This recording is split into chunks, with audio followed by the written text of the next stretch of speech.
वंचित वर्ग वे समुदाय जो सामान्य जनसंख्या की तुलना में सामाजिक, आर्थिक, राजनीतिक बहिष्कार से उच्च जोखिम का अनुभव करते हैं, उन्हें वंचित या फिर सुविध वर्ग कहा जाता है। तो मतलब एक ऐसा वर्ग है जो कि समाज पर कभी भी पूरी जनसंख्या पर सामाजिक, आर्थिक, राजनीतिक बहिष्कार होगा और सबसे ज्यादा जो प्रभावित होता है उसमें उच्च जोखिम जो अनुभव करता है उसे कहा जाता है वंचित वर्ग या सुविध वर्ग।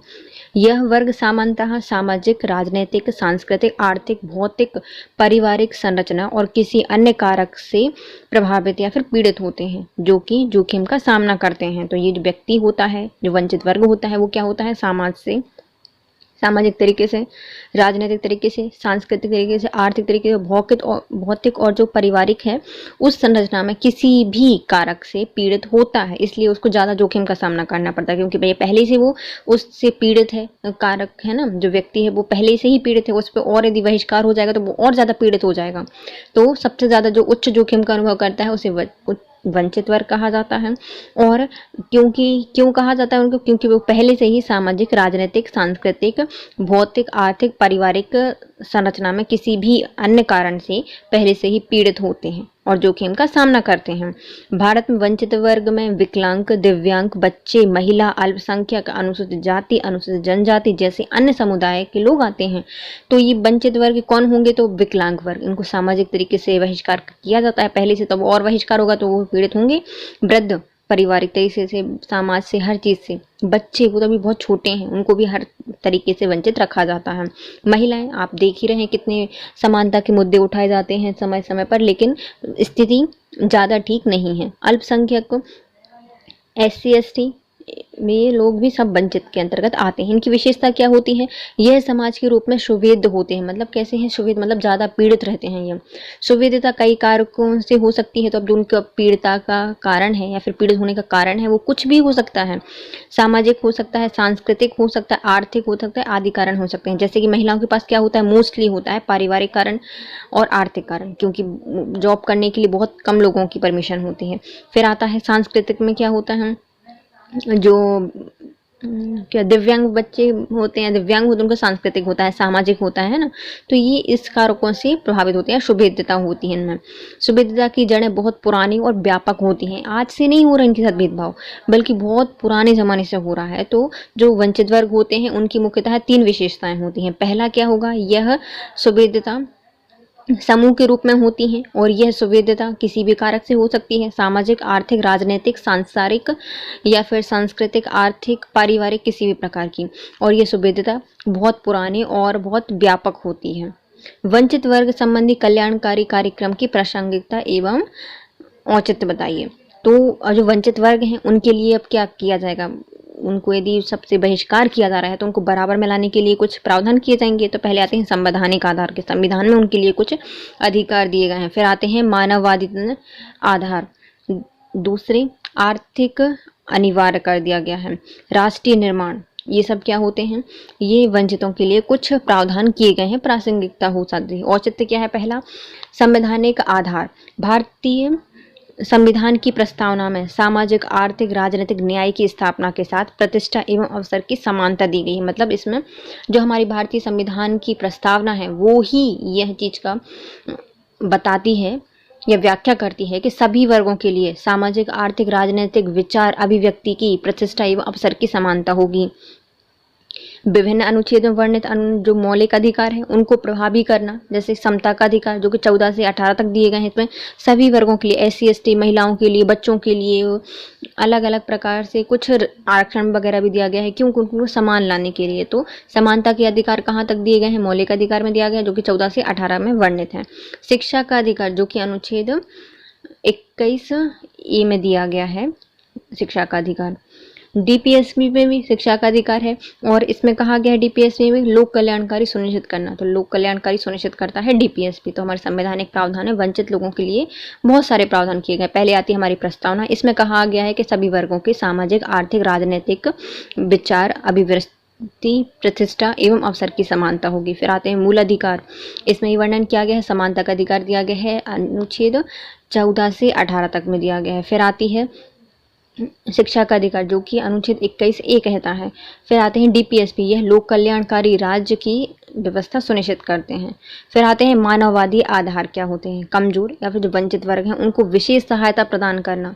तो ये क्या होता है, मानववादी आधार होते हैं। तो अब कोई व्यक्ति किसी की सहायता क्यों करेगा, इसलिए थोड़ी ना करेगा कि वो हमें पैसे दे रहा है, नहीं, मानवता होती है ना। जैसे हम जानवरों के लिए भी खाना देते हैं, कुछ अपंग या फिर आपको कुछ बुजुर्ग मिल जाते हैं भीख मांगते हुए रास्ते वगैरह पे, है ना, तो आप उनको क्यों सहायता करते हो, क्योंकि मानवता के कारण ना। तो मानववादी आधार, इसमें हम क्या, कमजोर और जो वंचित वर्ग होते हैं उनकी विशेष सहायता प्रदान करना, सभी को समान स्थिति पर लाने का प्रयास करना। कौन को भी हम क्या करते हैं, कम से कम हम 2 टाइम खा रहे तो 1 टाइम तो खाएं, फिर ना 2 टाइम खाएं। तो इतने हम कोशिश करते हैं कि उनको क्या अपने समान स्तर पर ला सकें। जितने बहुत सारे दिव्यांग होते हैं उनके लिए या फिर जो वंचित वर्ग होते हैं उनके लिए अलग अलग योजनाएं चल रही होती हैं, काम वगैरह के लिए, कौशल वगैरह सिखाने के लिए उनके लिए अलग से योजनाएं चलाई जाती हैं। क्यों, उनको समान अवसर प्रदान करने के लिए और उनको समानता पर लाने के लिए। तो ये मानववादी आधार हो जाते हैं। इसमें क्या होता है, हम कमजोर और वंचित वर्गों की विशेष सहायता करते हैं क्योंकि वे सभी समान स्थिति पर लाने का प्रयास होता है उनके लिए। आर्थिक अनिवार्यता, समावेशी विकास को सुनिश्चित करना। तो हम आर्थिक अनिवार्य कर देंगे, मतलब कुछ ना कुछ पैसे उनके लिए अनिवार्य कर देंगे। क्यों करेंगे, क्योंकि समावेशी विकास को सुनिश्चित करने के लिए, आर्थिक कल्याण और आर्थिक विकास के लक्ष्य को प्राप्त करने के लिए। तो आर्थिक कल्याण के लिए और आर्थिक विकास को लक्ष्य को प्राप्त करने के लिए हम आर्थिक अनिवार्यता कर देते हैं। फिर आती है राष्ट्र निर्माण, भारत में आक्रोश और टकराव को रोकने का प्रयास करना राष्ट्रीय मानवता के अंतर्गत आता है। तो देखिए हम वंचित वर्ग पढ़ते हैं, पहले फिर से देखते हैं एक बार, है ना। तो वंचित वर्ग क्या होते हैं, वह वर्ग जो कि समाज में सामाजिक, आर्थिक, राजनीतिक और सांस्कृतिक किसी भी बहिष्कार से सबसे ज़्यादा प्रभावित या जोखिम, उच्च जोखिम का अनुभव करता है, उसे वंचित वर्ग कहा जाता है। वंचित वर्ग सामाजिक, आर्थिक, राजनीतिक और भौतिक पारिवारिक संसाधनों से किसी अन्य कारक से पीड़ित होते हैं और जोखिम का सामना करते हैं। भारत में वंचित वर्गों में विकलांग, वृद्ध, महिला, बच्चे, अल्पसंख्यक, अनुसूचित जाति, अनुसूचित जनजाति के लोग आते हैं। इनकी विशेषताएं क्या होती हैं, यह जो वंचित वर्गों का रूप होता है वह सुवेद होता है। उन सुवेदता के कई कारण हो सकते हैं, सामाजिक, आर्थिक, राजनीतिक, शारीरिक, किसी प्रकार से हो सकते हैं। और इनकी जो सुवेदता होती है बहुत पुरानी और व्यापक होती है। कल्याणकारी कार्यक्रम क्या है, पहले संविधान में इनका प्रावधान किया गया है। प्रस्तावना में कहा गया है कि सभी के लिए सामाजिक, आर्थिक, राजनीतिक की न्याय की स्थापना की गई है। प्रतिष्ठा एवं अवसर की समानता दी गई है। फिर मूल अधिकारों में भी समता का अधिकार है जो कि अनुच्छेद 14 से 18 तक है। शिक्षा का अधिकार दिया गया है 21(1) में। और आते हैं DPSP के अनुसार लोक कल्याणकार को भी सुनिश्चित किया गया है।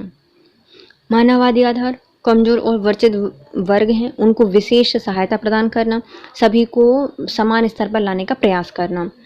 आर्थिक अनिवार्यता, इससे क्या होगी, समावेशी विकास सुनिश्चित होगा, आर्थिक कल्याण होगा और आर्थिक विकास में भी सहायता होगी।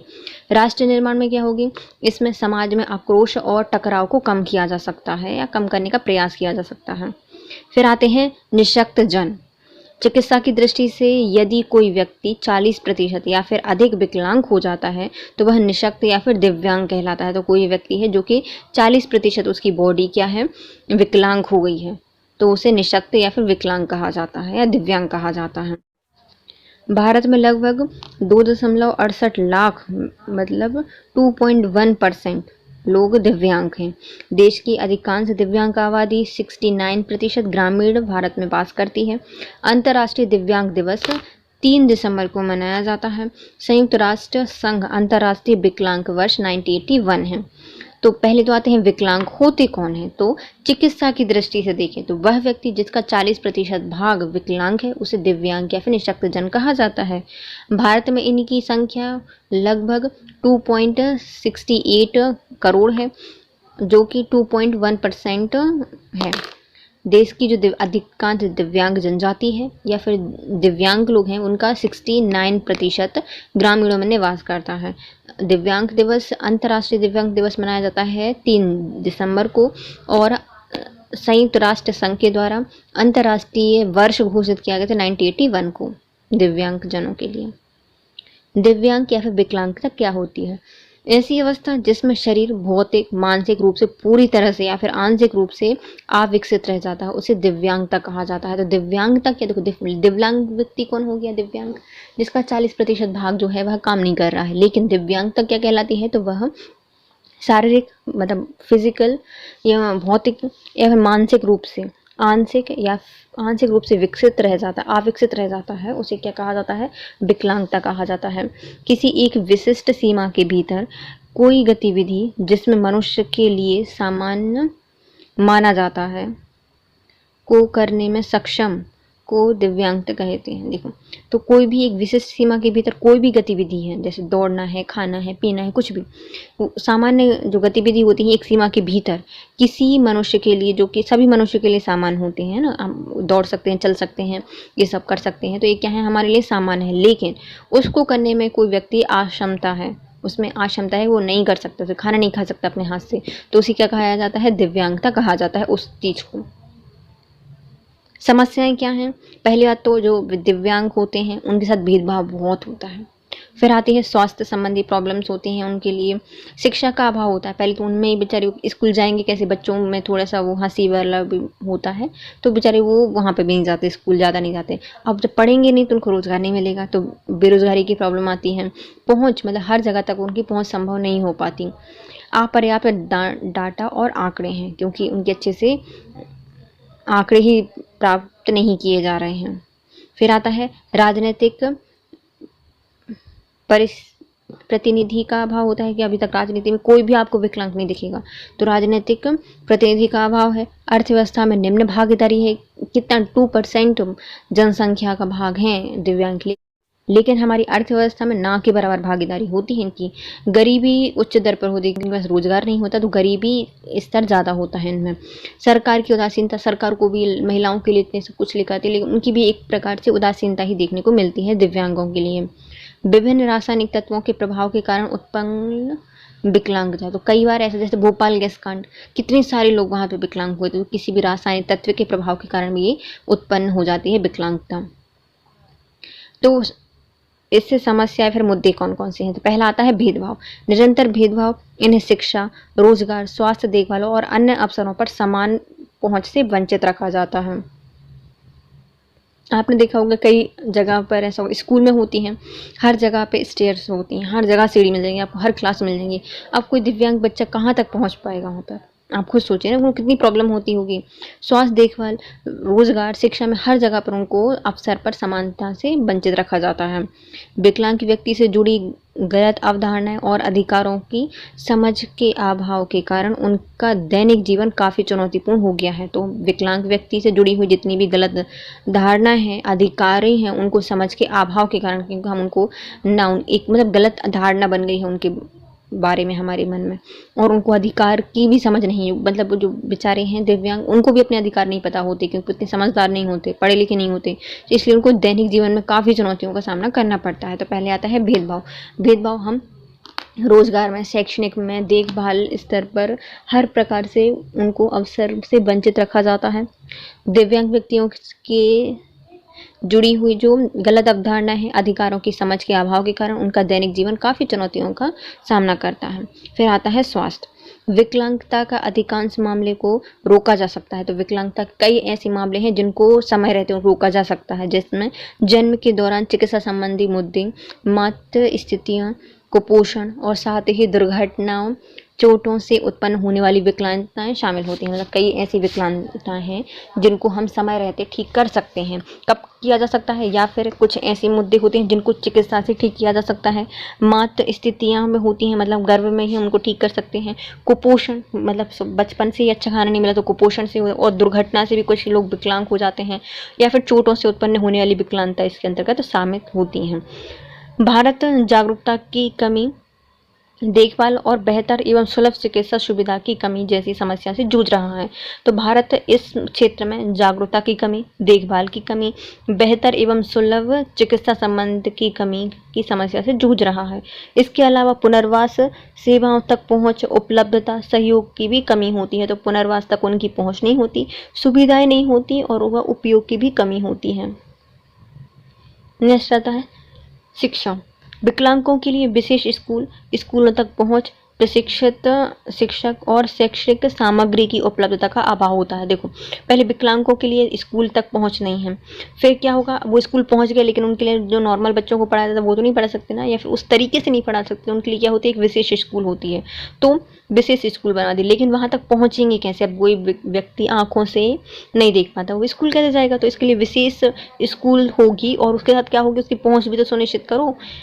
चलो ठीक है, स्कूल तक पहुंच गया, वो मम्मी पापा ने सबने पहुंचा दिया, लेकिन प्रशिक्षित शिक्षक नहीं है, शिक्षकों की कमी है। फिर शिक्षक हो गए तो सामग्री की भी उपलब्धता है। इन सब के इतनी बहुत सारी समस्याओं के अभाव भी देखे जा सकते हैं। फिर आते हैं रोजगार। भले ही कई वयस्क दिव्यांग को उत्पादन कार्य करने में सक्षम है, मतलब बहुत सारे ऐसे दिव्यांग मिल जाएंगे जो कुछ ना कुछ काम कर रहे हैं, परंतु वयस्क दिव्यांगों की सामान्य आबादी की तुलना में बहुत कम रोजगार दर होती है। लेकिन जो वयस्क दिव्यांग होते हैं उनकी आबादी सामान्य की तुलना में बहुत कम होती है, और बहुत कम रोजगार दर भी है इनकी। मतलब एक का दो का आपको दिव्यांग मिल जाएंगे काम करते हुए, लेकिन ज़्यादा नहीं कर पाते। पहुंच, भवन, परिवहन सेवा और जो भौतिक पहुंच होती है अभी तक एक बड़ी चुनौती बनी हुई। जैसे रेल देख लीजिए आप, बेचारे कैसे पहुंचेंगे? मतलब पहुंच जाएंगे रेलवे स्टेशन पर, लेकिन चढ़ेंगे कैसे? अंधा व्यक्ति है ना। मतलब बहुत सी प्रॉब्लम है। तो पहुंच हर जगह पे, भवन में, परिवहन में, सेवाओं में भौतिक पहुंच अभी भी बड़ी चुनौती बनी हुई है। पर्याप्त डेटा और आंकड़ों की कमी विभिन्न नीतियों में दिव्यांग व्यक्तियों को शामिल करने में बाधा बनती है। तो यदि उनके आंकड़े अच्छे होंगे, पर्याप्त होंगे, सही होंगे, तो उनके लिए भी अलग अलग योजना आएंगी। भैया इनके पास भी बहुत सारा वोट बैंक है, तो इनको भी कुछ न कुछ योजना निकालो। लेकिन उनका डेटा और आंकड़े सही नहीं होते, जिसके कारण दिव्यांग व्यक्तियों को शामिल करने में बाधा बनती है। फिर आते हैं राजनीतिक प्रतिनिधित्व का अभाव है। ये तो देख लिया कि मतलब राजनीतिक प्रतिनिधि अभी तक है ही नहीं। अर्थव्यवस्था में निम्न भागीदारी है इनकी।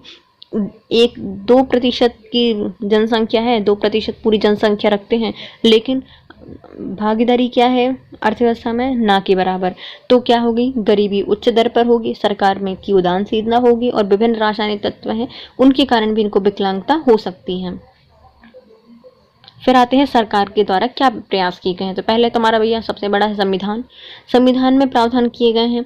पहले आता है अनुच्छेद, हमारा प्रस्तावना हम देख चुके हैं, अनुच्छेद 21(1). इसमें शिक्षा का अधिकार दिया गया है कि सभी बच्चों को पढ़ाना है, अनिवार्य तरीके से पढ़ाना है।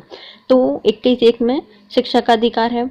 41 में निःशक्तता की दशा में लोक सहायता प्रदान की गई है। जो निःशक्त जन है उनके लिए लोक सहायता दी गई है 41 में। तो कोई व्यक्ति है, 2 हाथ है, 2 पैर है, लेकिन फिर भी उसका काम नहीं कर रहा है, एक हाथ काम नहीं कर रहा, तो एक नया बंदा उसकी हेल्प करेगा। क्या करेगा? जो निःशक्त जन है उनको सहायता प्रदान करेगा, लोक सहायता प्रदान करेगा। ये याद है 41 में।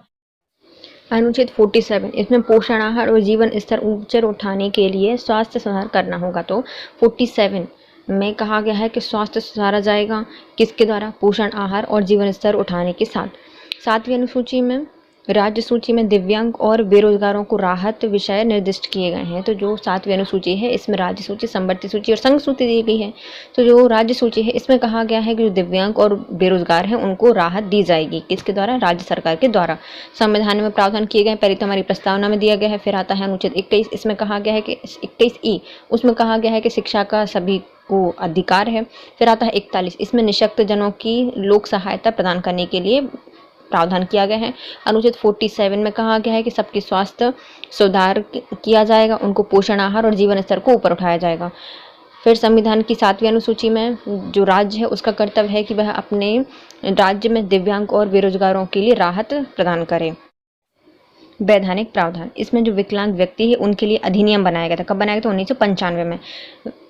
विकलांग व्यक्ति अधिनियम, विकलांग व्यक्तियों का अधिनियम 1995, विकलांग व्यक्तियों का अधिनियम 1995। इसमें कहा गया है उद्देश्य क्या है इसके? समान अवसर अधिकार की रक्षा करना और पूर्ण सहभागिता। तो सबके लिए क्या करना? समान अवसर का अधिकार देना। जो विकलांग व्यक्ति हैं या सामान्य व्यक्ति हैं उनके लिए, सभी के लिए क्या होंगे? समान अवसर का अधिकार दिया जाएगा और पूर्ण सहभागिता इसमें सुनिश्चित की जाएगी। प्रावधान इसमें क्या है? 3% आरक्षण, शिक्षा और गैर भेदभावपूर्ण पुनर्वास कराना। इसमें 3% तक आरक्षण दिया जाएगा शिक्षा में, और गैर भेदभावपूर्ण पुनर्वासन का कराया जाएगा। विकलांग व्यक्ति अधिनियम 1995, इसमें क्या कहा गया था कि सभी के लिए समान अधिकार अवसर की समान अधिकार दिए जाएंगे और सभी के लिए पूर्ण सहभागिता सुनिश्चित की जाएगी। प्रावधान किया गया है इसमें 3% तक आरक्षण, शिक्षा और गैर भेदभावपूर्ण पुनर्वास कराया जाएगा।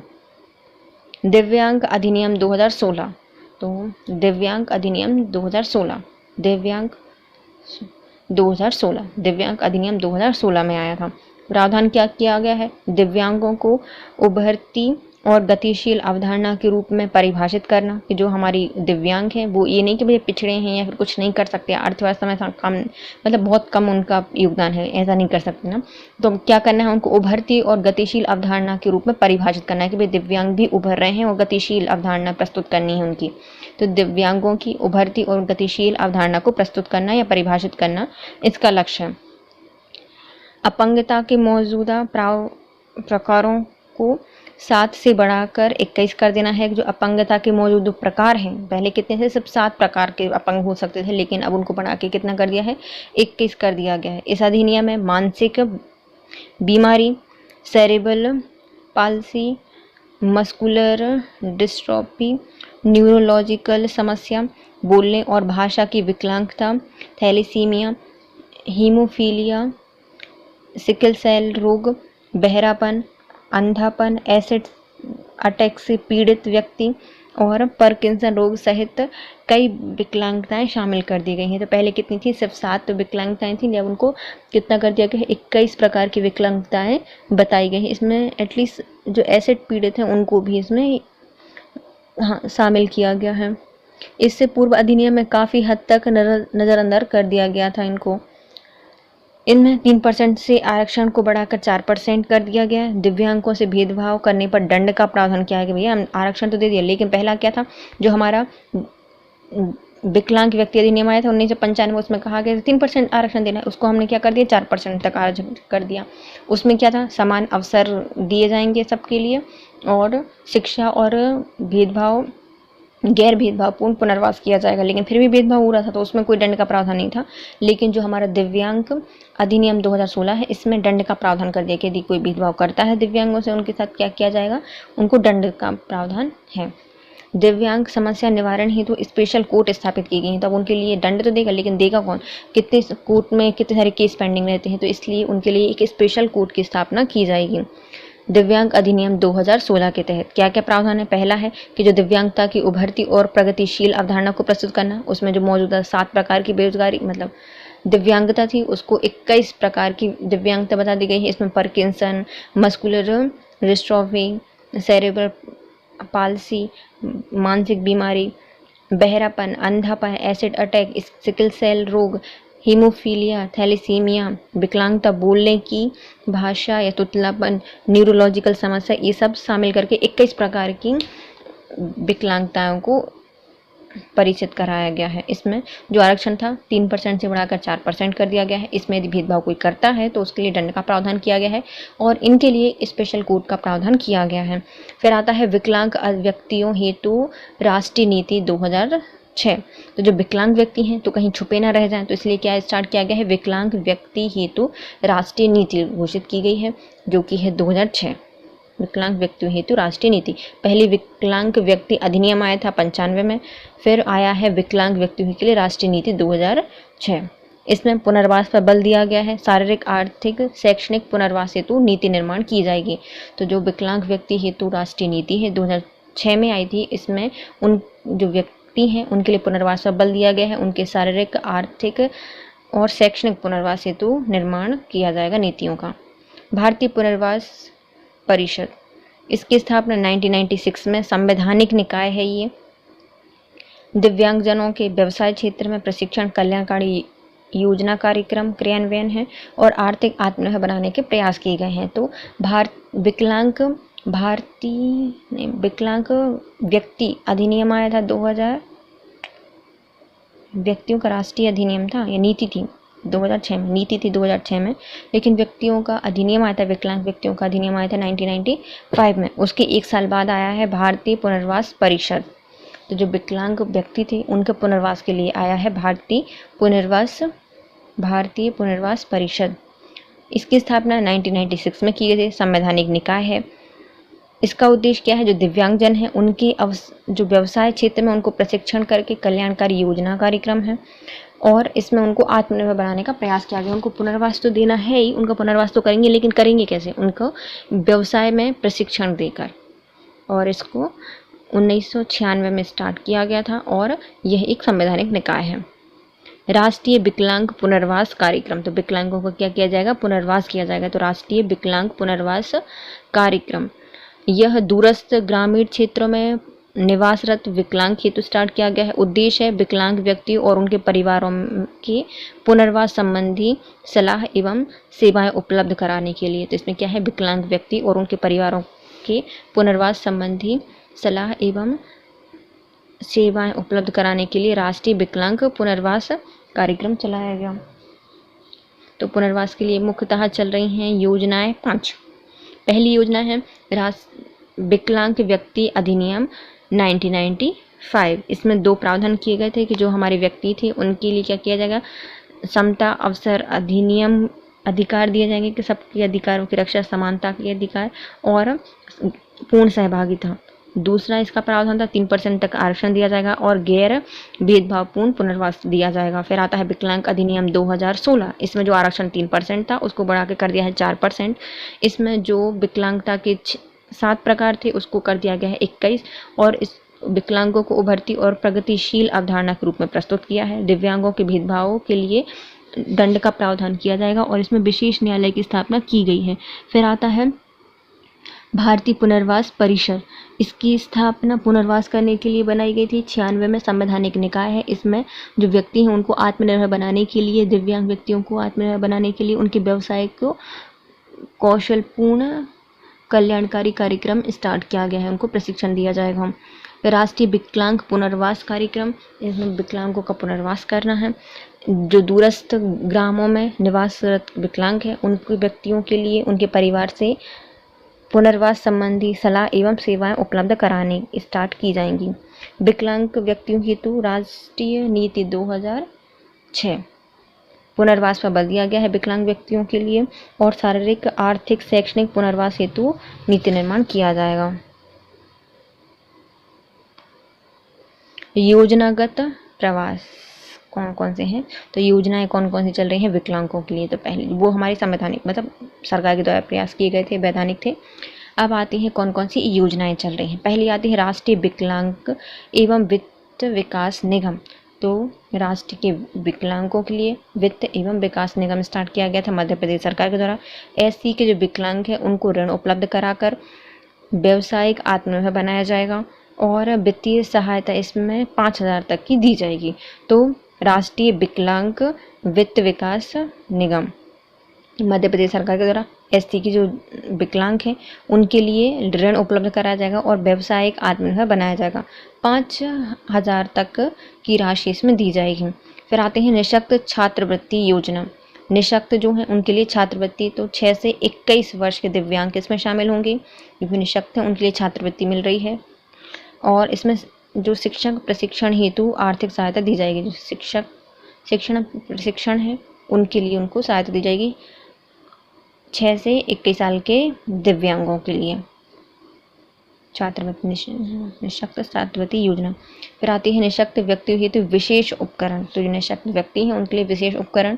16 से 65 साल के जो दिव्यांग हैं उनके लिए उपकरण खरीदने हेतु आर्थिक सहायता दी जाएगी। जो 16 से 64 वर्ष तक के आयु के विकलांग हैं उनके लिए उपकरण खरीदने के लिए आर्थिक सहायता दी जाएगी निःशक्त व्यक्ति हेतु विशेष उपकरण योजना में।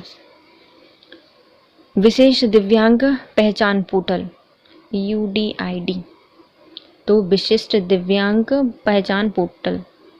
दीनदयाल सामर्थ्य योजना। दीनदयाल सामर्थ्य योजना में क्या है, शिक्षा रोजगार क्षेत्रों में निःशक्त सहायता। जो शिक्षा रोजगार है उसके लिए निःशक्त सहायता दी जाएगी दिव्यांग सामर्थ्य योजना में, दीनदयाल सामर्थ्य योजना में।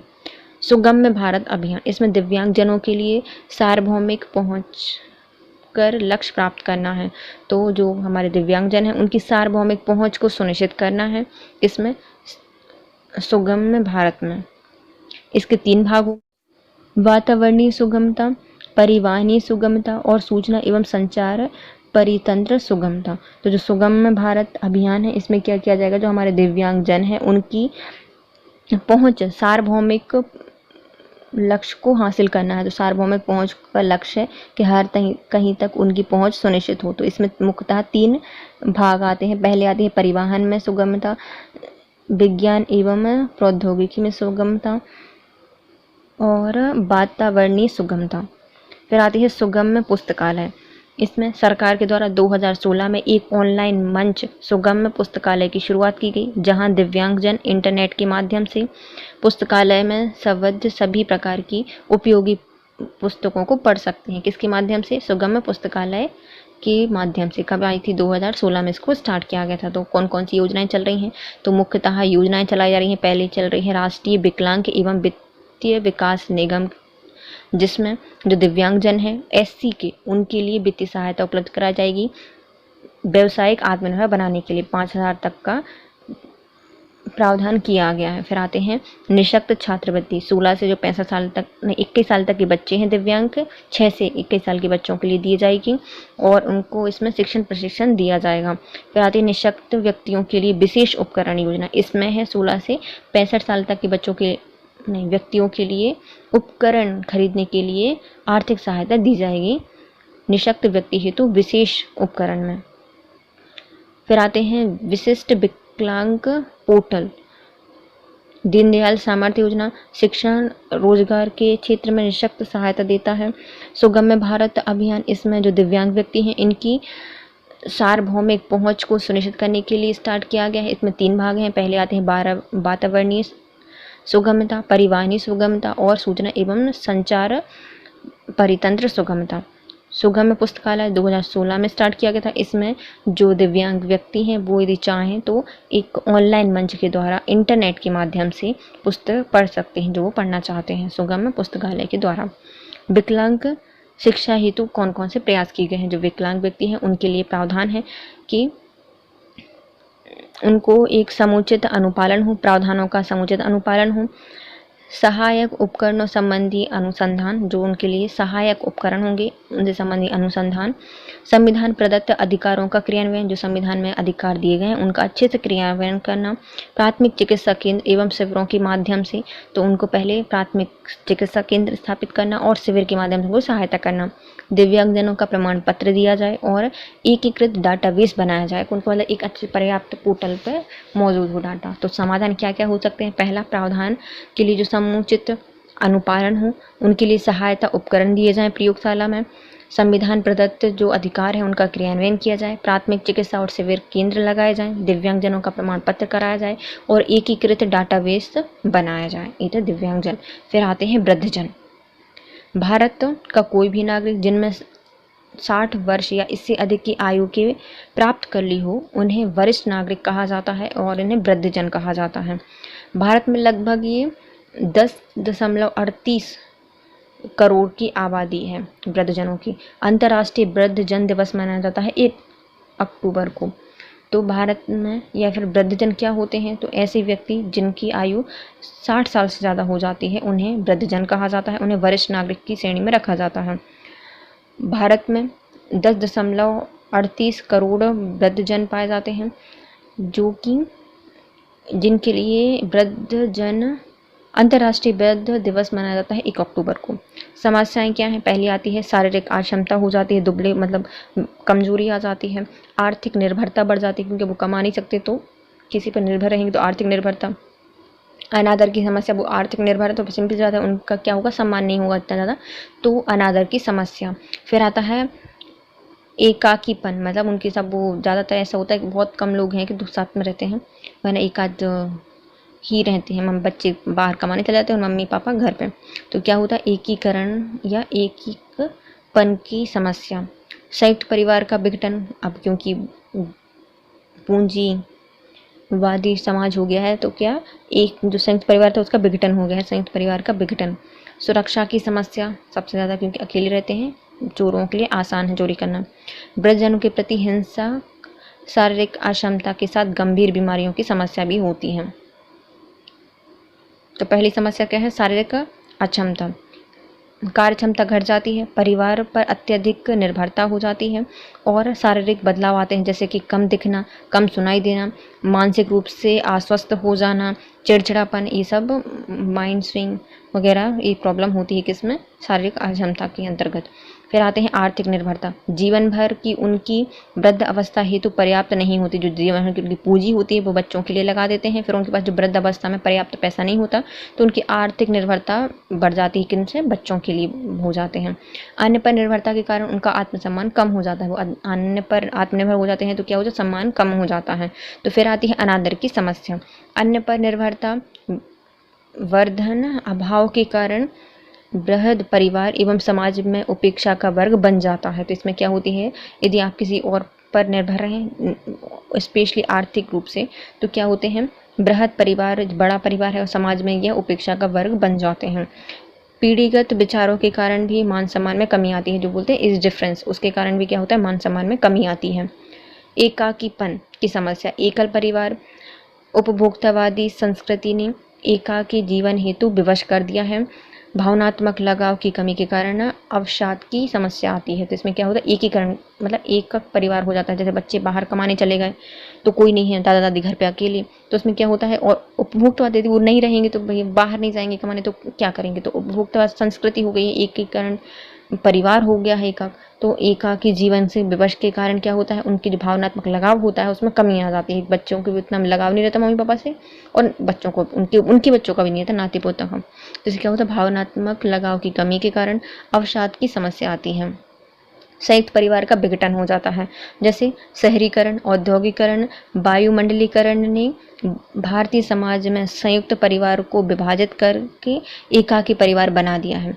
एकल परिवार में बृहद जनों की उपेक्षा देखने को मिलती है। तो इसमें क्या होता है, जो संयुक्त परिवार था वह टूट गए हैं अब, क्यों, क्योंकि शहरीकरण हो गया है, औद्योगिकरण और भूमंडलीकरण ने भारतीय समाज में जो संयुक्त परिवार था उसको विभाजित कर दिया है। जब एकाकी परिवार बन गया है, अब जो एकाक या फिर एकल परिवार होता है उसमें क्या होता है, ज़्यादातर देखा जाता है, मैक्सिमम टाइम होता है कि जो वृद्धजन होते हैं उनकी उपेक्षा की जाती है, उनको मतलब ज़्यादा इतना आदर नहीं दिया जाता जितना कि संयुक्त परिवार में दिया जाता था।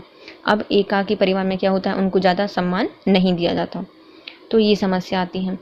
सुरक्षा की समस्या। एकल परिवार की अवधारणा के कारण वृद्धजन अकेले रहने हेतु विवश हो गए हैं, जिससे आज सुरक्षा में वृद्धि हो गई है। कितने सारे केस आते हैं, क्राइम पेट्रोल वगैरह में दिखाते हैं। तो वृद्धजनों के लिए सुरक्षा का सबसे बड़ा मुद्दा होता है। वृद्धजनों में हिंसा, शारीरिक अक्षमता के साथ गंभीर बीमारियों की समस्या भी होती है। उनके साथ हिंसा भी बहुत आसानी से हो जाती है, शारीरिक हिंसा बहुत मतलब की जाती है उनके साथ, और बहुत सारी बीमारियां भी इस समय उनमें जन्म लेती हैं। तो बीमारी की समस्या। फिर आते हैं कार्यक्रम और योजनाएं एवं प्रयास क्या क्या चल रहे हैं सरकार के द्वारा। तो पहले आते हैं संवैधानिक प्रयास कौन कौन से किए गए हैं। तो अनुच्छेद 41 कहता है सब राज्य का दायित्व है कि जो वृद्धजन है उनकी लोक सहायता प्रदान करे। उनको कौन करेगा, राज्य करेगा। राज्य का दायित्व है कि वह वृद्धजनों की लोक सहायता प्रदान करे अनुच्छेद 41 के तहत।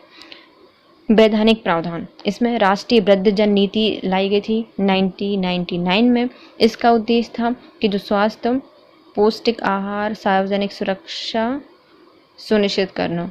इसमें जो उनके लिए जो स्वस्थ पौष्टिक आहार देना और उनकी सार्वजनिक सुरक्षा सुनिश्चित करना। प्रावधान क्या किए गए थे इसमें, वृद्धजनों के कानूनी अधिकार की रक्षा एवं जीवन संपत्ति की रक्षा। जो वृद्धजन है उनकी जो कानूनी संपत्ति है, कानूनी अधिकार है, उनकी रक्षा का प्रावधान किया गया है, और जीवन संपत्ति की रक्षा। सुरक्षा राष्ट्रीय जन परिषद, सुरक्षा राष्ट्रीय जन परिषद का गठन नीति क्रियान्वयन हेतु। तो क्या किया जाएगा, एक सुरक्षा राष्ट्रीय जन परिषद बनाया जाएगा, उसका गठन किया जाएगा और नीतियों का क्रियान्वयन किया जाएगा। वर्ष 2011 में राष्ट्रीय जन स्वास्थ्य परिचर्चा कार्यक्रम प्रारंभ किया गया था। 2011 में राष्ट्रीय जन स्वास्थ्य परिचर्चा कार्यक्रम स्टार्ट किया गया था 2011 में। माता पिता एवं वरिष्ठ नागरिक भरण पोषण व कल्याण अधिनियम 2007। माता पिता एवं वरिष्ठ नागरिक का भरण पोषण कल्याण अधिनियम 2007।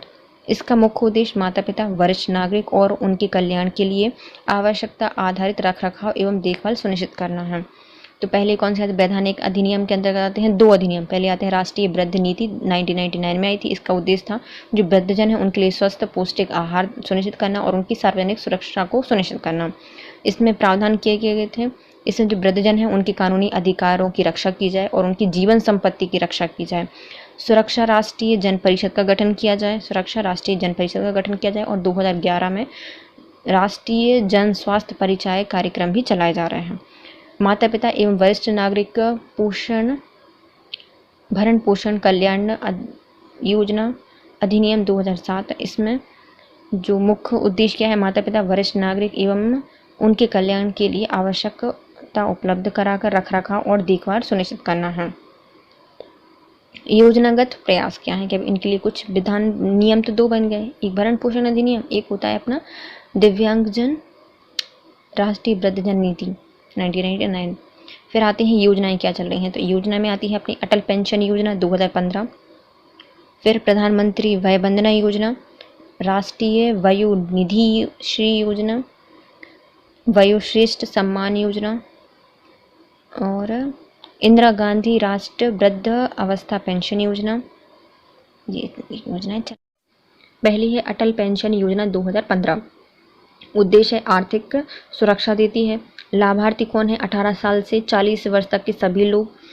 प्रावधान 16 वर्ष के उपरांत संस्था के अनुरूप इनको 1000 से 5000 तक के मध्य पेंशन दी जाएगी। अटल पेंशन योजना 2015 में आई थी। फिर आती है प्रधानमंत्री वय वंदना योजना, थोड़ा सा वय करो फिर वंदना करेंगी प्रधानमंत्री, तो वय वंदना योजना। इसका उद्देश्य है सार्वजनिक और आर्थिक सुरक्षा प्रदान करना, सामाजिक और आर्थिक सुरक्षा प्रदान करना। लाभार्थी 60 वर्ष या फिर इससे अधिक के व्यक्ति होंगे। प्रावधान 10 वर्षों के लिए 8% की दर से पेंशन उपलब्ध कराई जाएगी। क्रियान्वयन LIC के द्वारा किया जाता है। इसमें जो हमारे पेंशन है वो कितनी दी जाएगी, 10 वर्षों के लिए दी जाएगी, 8% की दर से पेंशन उपलब्ध कराई जाएगी LIC के द्वारा।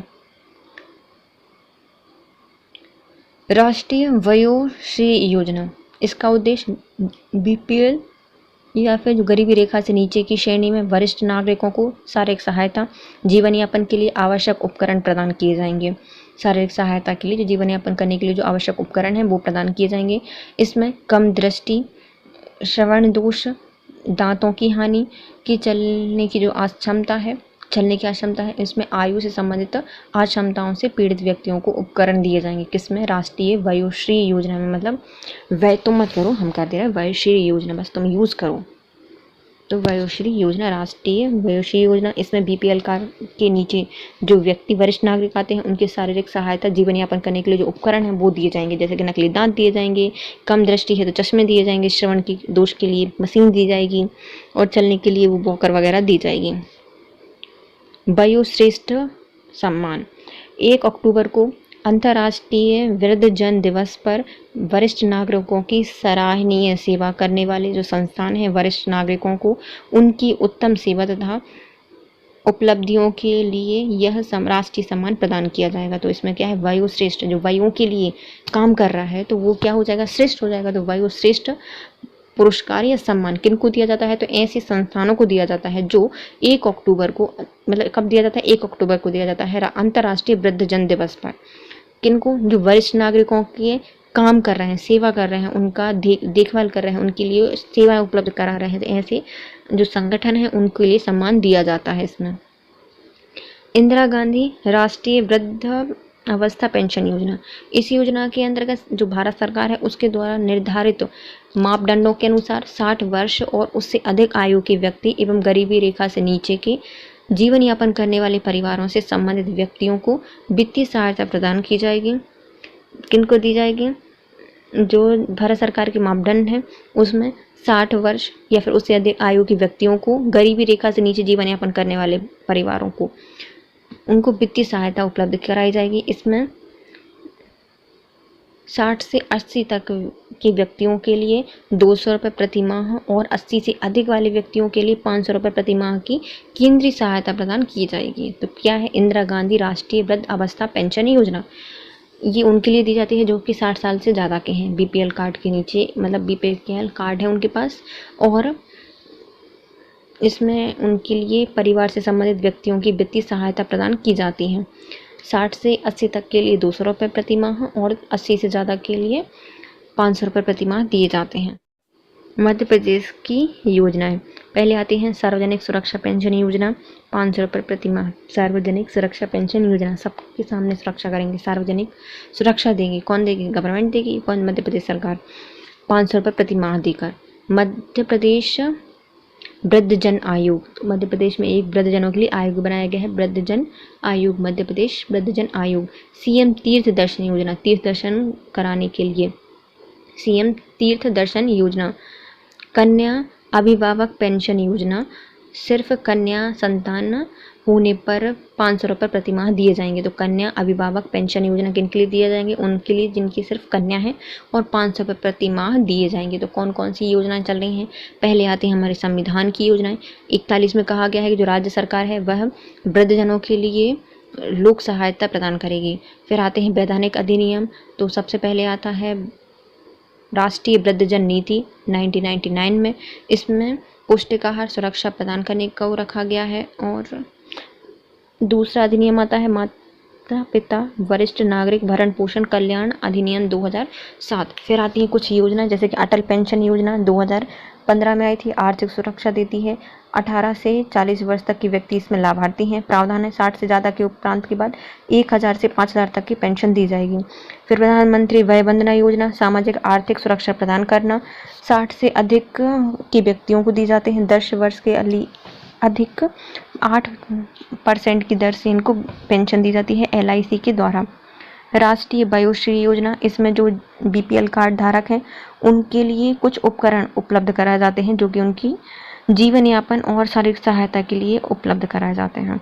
वयोश्रेष्ठ योजना, ऐसे संगठन को सम्मानित किया जाता है 1 अक्टूबर को अंतर्राष्ट्रीय वृद्ध जन दिवस पर, जो कि वृद्धजनों के लिए निरंतर कार्य कर रहे हैं।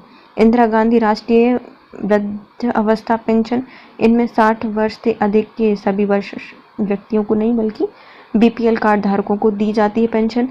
60 से 80 तक 200 रुपये और 80 के बाद 500 रुपये का प्रावधान किया गया है। मध्य प्रदेश के द्वारा कुछ कार्यक्रम चलाए जा रहे हैं, जैसे कि मध्य प्रदेश वृद्धजन आयोग बनाया गया है, CM तीर्थ दर्शन योजना, कन्या अभिभावक पेंशन योजना और सार्वजनिक सुरक्षा पेंशन योजना वृद्धजनों के लिए। अब आते हैं हमारे छोटे छोटे से बच्चे और बालक। विश्व के लगभग 19% बच्चे भारत में हैं, जिनमें से लगभग 40% बच्चे असुरक्षित हैं। तो जितने ही बच्चे हैं हमारे मध्य प्रदेश में नहीं, पूरे भारत में, पूरे राज्य में कितने बच्चे हैं? तो पूरे विश्व का 19% भारत में बच्चे हैं, और उनमें से भी हमारे 40% बच्चे क्या हैं? असुरक्षित हैं। यूनेस्को द्वारा ऐसे बच्चों को असुरक्षित माना जाता है जो कि शोषित, अपेक्षित तथा विभिन्न प्रकार के शोषण का शिकार होते हैं। तो शोषित क्या हो जाएंगे? तो ऐसा व्यक्ति शोषित बच्चा कहलाएगा, जो कि किसके कारण? किसी भी बच्चों की असुरक्षित माना जाता है जो कि शोषित है, अपेक्षित या विभिन्न प्रकार के शोषण का शिकार है, वो क्या है? असुरक्षित है। और कितने % बच्चे असुरक्षित हैं? 40% बच्चे असुरक्षित हैं। असुरक्षित बच्चे का समूह क्या होगा? तो ऐसे कौन से बच्चे होंगे जो कि असुरक्षित होंगे? तो पहला, हिंसा से पीड़ित बच्चे, जो जिनके ऊपर हिंसा हो रही है वो बच्चे सब क्या हैं? असुरक्षित हैं। दूसरा, सशस्त्र संघर्ष में फंसे बच्चे, जैसे कि कहाँ युद्ध हो रहा है जहाँ पर, तो वहाँ पे जो फंसे हुए बच्चे हैं वो भी क्या हो जाएंगे? असुरक्षित बच्चे हो जाएंगे। बाल श्रमिक, जो कि चाइल्ड लेबर वगैरह होती है, वो भी क्या है? असुरक्षित बच्चे हैं, बाल श्रमिक। बिना माता पिता की निगरानी वाले बच्चे, ऐसे बच्चे जिनकी माता पिता की निगरानी नहीं, मतलब मम्मी पापा जॉब करते हैं और घर पे अकेले रहते हैं या फिर किसी और के साथ रहते हैं या फिर जॉब करते, मतलब खुद भी बच्चे बाल श्रम है, तो वो क्या हो जाएंगे? सब असुरक्षित बच्चों की श्रेणी में आते हैं। बिना जन्म पंजीकरण के बच्चे, जिनका कुछ पंजीकरण नहीं है, वो विभिन्न बीमारियों से पीड़ित बच्चे, जिनको बहुत सारी बीमारियां हैं या फिर कोई भी बीमारी है, वो क्या है?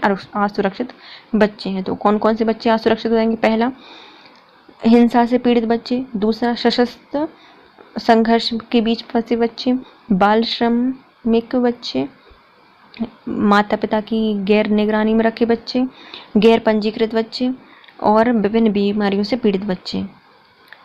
सुरक्षा को प्रभावित करने वाले कारक कौन कौन से हैं? तो ऐसे कौन से कारक हैं जो कि सुरक्षा को प्रभावित करते हैं? पहला, जो कि बच्चों की सुरक्षा को प्रभावित करते हैं, सबसे पहले भ्रूण से स्टार्ट हो जाती है, तो बालिका भ्रूण हत्या, भ्रूण में हत्या हो गई।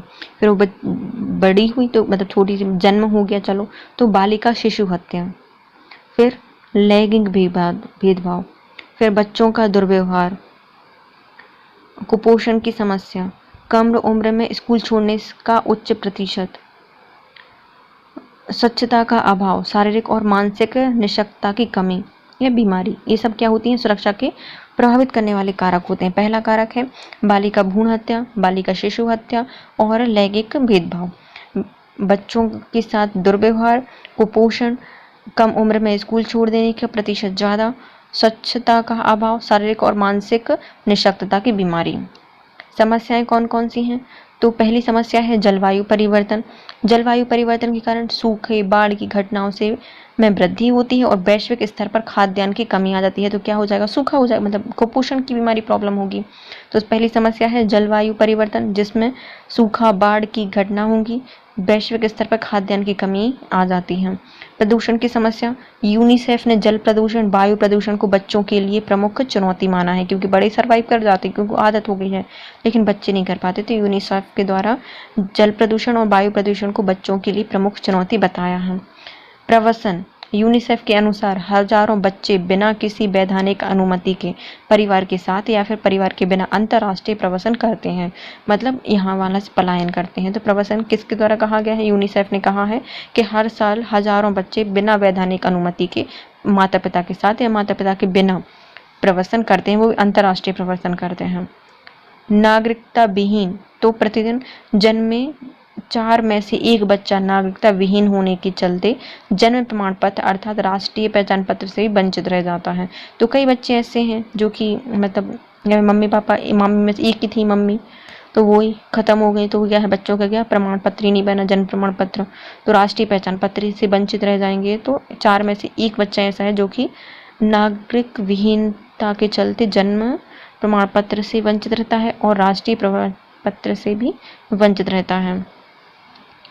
ऑनलाइन गलत सूचना, वर्तमान में इंटरनेट और अन्य ऑनलाइन माध्यम से प्राप्त गलत सूचना बच्चों को उत्पीड़न और दुर्व्यवहार के प्रति सुविधा बनाती हैं। तो अभी जो वर्तमान में ऑनलाइन पर जो गलत सूचनाएं होती हैं, कितनी सारी इंटरनेट पर होती हैं, उसके माध्यम से गलत सूचनाएं बच्चों को उत्पीड़न और दुर्व्यवहार के प्रति सुविधा बनाती हैं। डेटा अधिकार एवं ऑनलाइन गोपनीयता, विश्व में 3 में से 1 बच्चा इंटरनेट का नियमित उपयोग करता है, मतलब 3 में से 1 बच्चा ऐसा है जो कि नियमित इंटरनेट का उपयोग कर रहा है। इस कारण से वह डेटा का निर्माता भी बन जाता है। बच्चे और युवाओं की सोशल मीडिया पर उपलब्ध जानकारी उन्हें ऑनलाइन हैकिंग, खतरे और हिंसात्मक गतिविधियों के प्रति सुविधा बनाती हैं। तो जो ऑनलाइन सोशल मीडिया पे क्या चल रहा है आजकल, बहुत सारी हैकिंग, स्टॉकिंग, स्पूफिंग वगैरह खतरनाक और हिंसात्मक गतिविधियों से सुविधा बनाती हैं, बच्चों के लिए हानिकारक है। अब आती हैं बच्चों से संबंधित प्रमुख समस्याएं। तो पहली समस्या है कुपोषण, लैंगिक भेदभाव, भ्रूण हत्या, बाल विवाह, बाल श्रम, पोषण, भोजन, शिक्षा, आवास और स्वास्थ्य। तो बच्चों की मुख्य समस्याएं क्या हैं? पहले है कुपोषण, लैंगिक भेदभाव, भ्रूण हत्या, बाल विवाह, कुपोषण, आवास की समस्या, पोषण की आवश्यकता, शिक्षा, आवास, स्वास्थ्य और कुपोषण। प्रावधान क्या है? संवैधानिक प्रावधान है। पहला अनुच्छेद कहता है 15, उसमें 3 में कहा गया है कि राज्य में बच्चों की उन्नति हेतु विशेष प्रावधान किए गए हैं। तो हमारे संविधान में मौलिक अधिकार दिए गए हैं, समानता का अधिकार, इसमें 14 से 18 तक दिए गए हैं। उसमें जो 15 का 3 है वह बच्चों के लिए विशेष प्रावधान करता है। अनुच्छेद 21(1) में निःशक्तजन एवं अनिवार्य शिक्षा, जो निःशक्तजन और अनिवार्य शिक्षा दी गई है, अनुच्छेद 21 के 1 का मौलिक अधिकार है। अनुच्छेद 23 कहता है बधुआ मजदूरी एवं बाल तस्करी संरक्षण, के बच्चों से मजदूरी नहीं कराई जाएगी और उनकी तस्करी नहीं होगी। तो बाल तस्करी संरक्षण अधिनियम नहीं, अनुच्छेद 23। अनुच्छेद 24 में बाल श्रम निषेध है, अनुच्छेद 24 में बाल श्रम निषेध। अनुच्छेद 45 में 6 वर्ष से कम तक के बच्चों के लिए प्राथमिक शिक्षा और देखभाल सुनिश्चित कराई जाएगी। अनुच्छेद 51 का में भी बच्चों के लिए प्रावधान किए गए हैं। तो संविधान में प्रावधान कौन कौन से हैं? पहला 15 का 3 है, बच्चों के लिए विशेष प्रावधान करता है। अनुच्छेद 21 का ए, सबके लिए, निःशक्त जनों के लिए और बच्चों के लिए अनिवार्य शिक्षा। 23 में बधुआ मजदूरी एवं बच्चा तस्करी संरक्षण, 24 में बाल श्रम निषेध, 45 में 6 वर्ष तक के सभी बच्चों को प्राथमिक शिक्षा दी जाएगी और 51 का बच्चों के लिए प्रावधान करता है। वैधानिक प्रयास, पहला आता है बाल श्रम निषेध अधिनियम। तो बाल बच्चों के लिए बाल श्रम को निषेध किया गया है, तो बाल श्रम निषेध अधिनियम 1986। इसमें 14 वर्ष से कम आयु के जितने बच्चे हैं उनको दंड की व्यवस्था की गई है। 14 वर्ष से यदि कम आयु है और यदि वो बच्चा क्या कर रहा है, श्रम कर रहा है, तो उसके लिए दंड का प्रावधान कराया जाएगा। किसके लिए? जो उसको काम करवा रहा है उससे। फिर आता है प्रसव पूर्ण लिंग चयन प्रतिषेध अधिनियम 1994।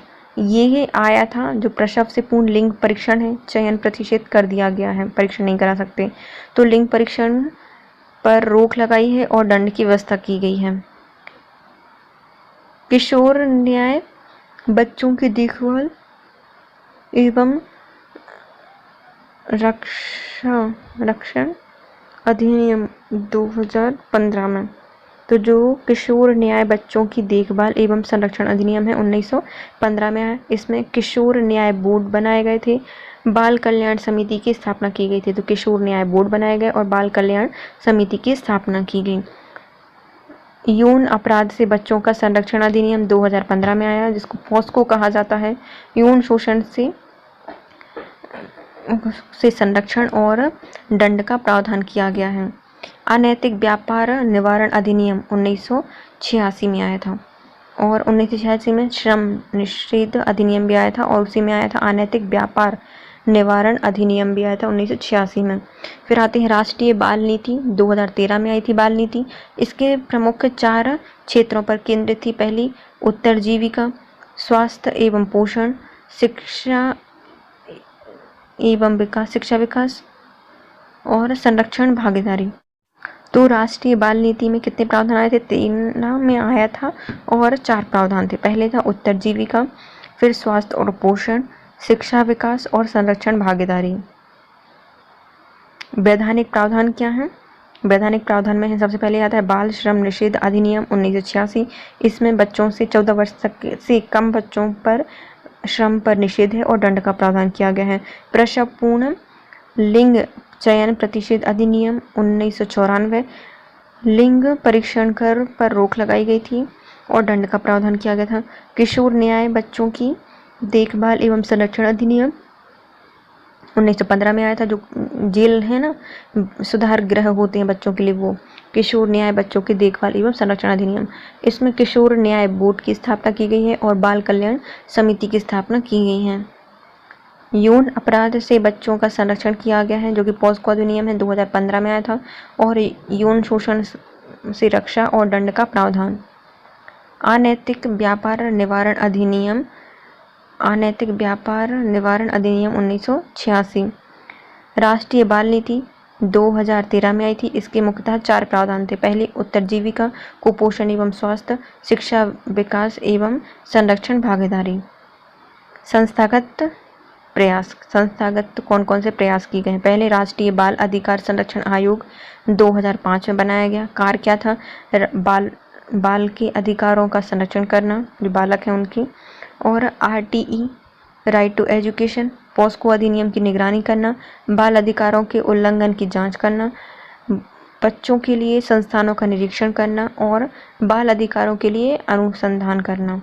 राष्ट्रीय बाल संरक्षण अधिनियम कब आया था? 2005 में आया था और इसका उपयोग क्या करता है? यह बाल अधिकारों के संरक्षण करता है, उनके लिए जागरूक करता है, RTE पॉस्को की निगरानी करता है, बाल अधिकारों के उल्लंघन की जांच करता है, बच्चों के लिए बने संसाधनों का निरीक्षण करता है और बाल अधिकारों हेतु अनुसंधान करता है।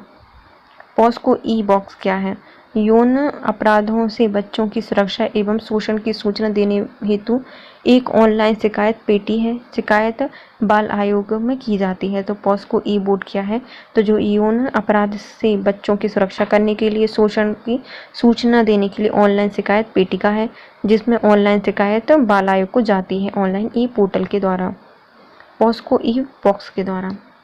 योजनागत प्रयास कौन कौन से हैं? तो भारत सरकार के द्वारा चल रही है एकीकृत बाल संरक्षण योजना, सबको इकट्ठा करके एक बना के संरक्षण किया जाएगा, तो एकीकृत बाल संरक्षण योजना। फिर एकीकृत बाल विकास योजना, तो एक बच्चों को इकट्ठा करके उनका विकास भी कर देंगे, तो राष्ट्रीय नहीं, एकीकृत बाल विकास योजना, एकीकृत बाल संरक्षण योजना। मध्याह्न भोजन कार्यक्रम, तो मध्याह्न भोजन होता है मिड डे मील, तो मध्याह्न भोजन कार्यक्रम। सर्व शिक्षा अभियान 2001 में। बालिका समृद्धि योजना, फिर सुकन्या समृद्धि योजना, बालिका समृद्धि कर दो फिर क्या कर दो, सुकन्या को समृद्धि कर दो, तो बालिका समृद्धि योजना, सुकन्या समृद्धि योजना। फिर सबला योजना, बेटी बचाओ बेटी पढ़ाओ कार्यक्रम और पेंसिल पोर्टल, ये सब चल रहे हैं केंद्र सरकार के द्वारा। तो केंद्र सरकार के द्वारा क्या क्या कल चल रहा है? एकीकृत बाल संरक्षण योजना, एकीकृत बाल विकास योजना, बेटी बचाओ बेटी पढ़ाओ योजना,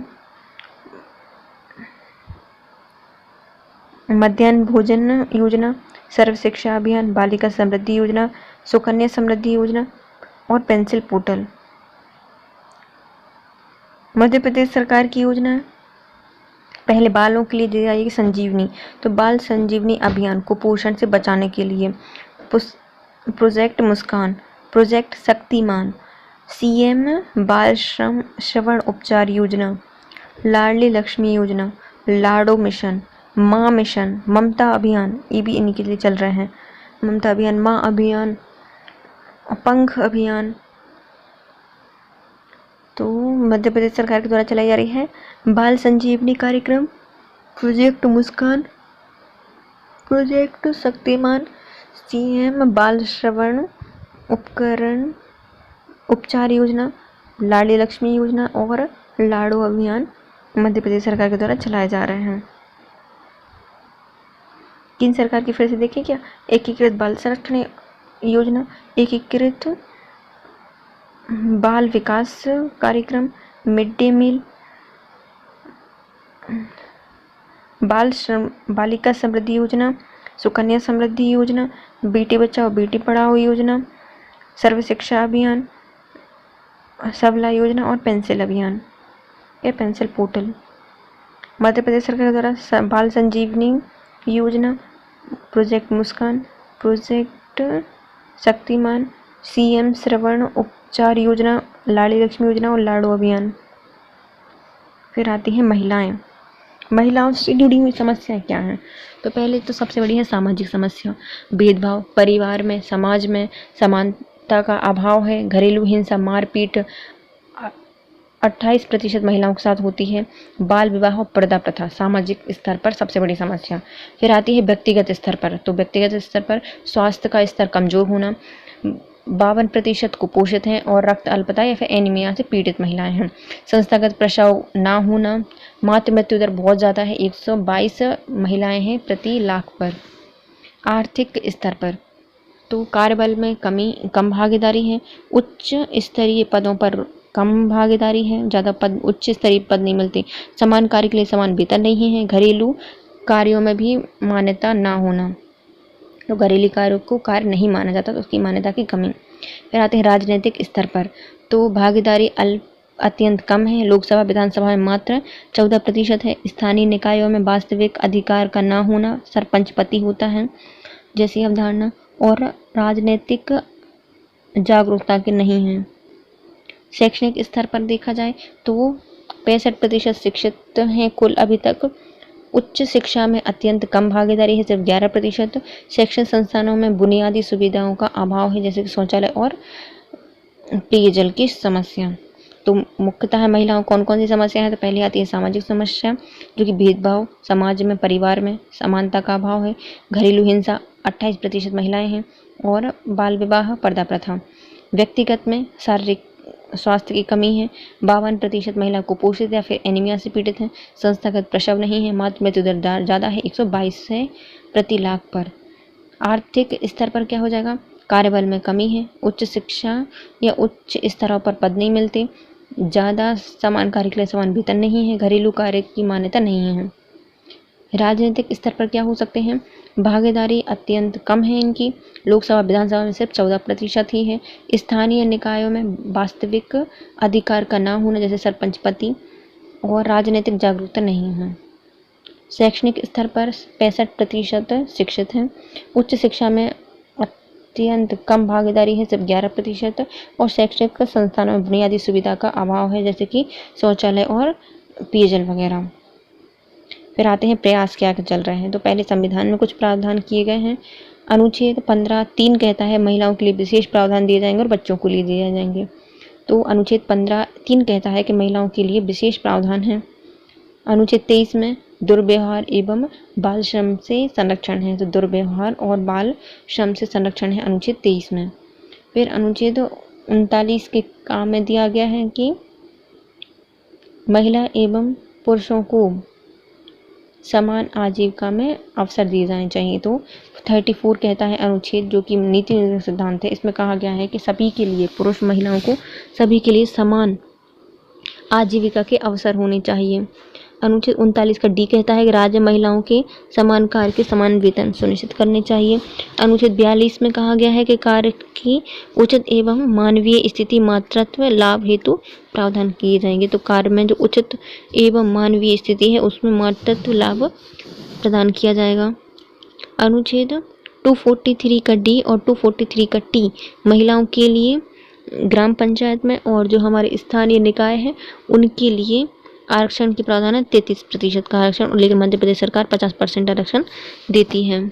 तो संवैधानिक प्रावधान कौन कौन से हैं। पहला अनुच्छेद 15 का 3 ने विशेष अधिकार दिए हैं महिलाओं के लिए।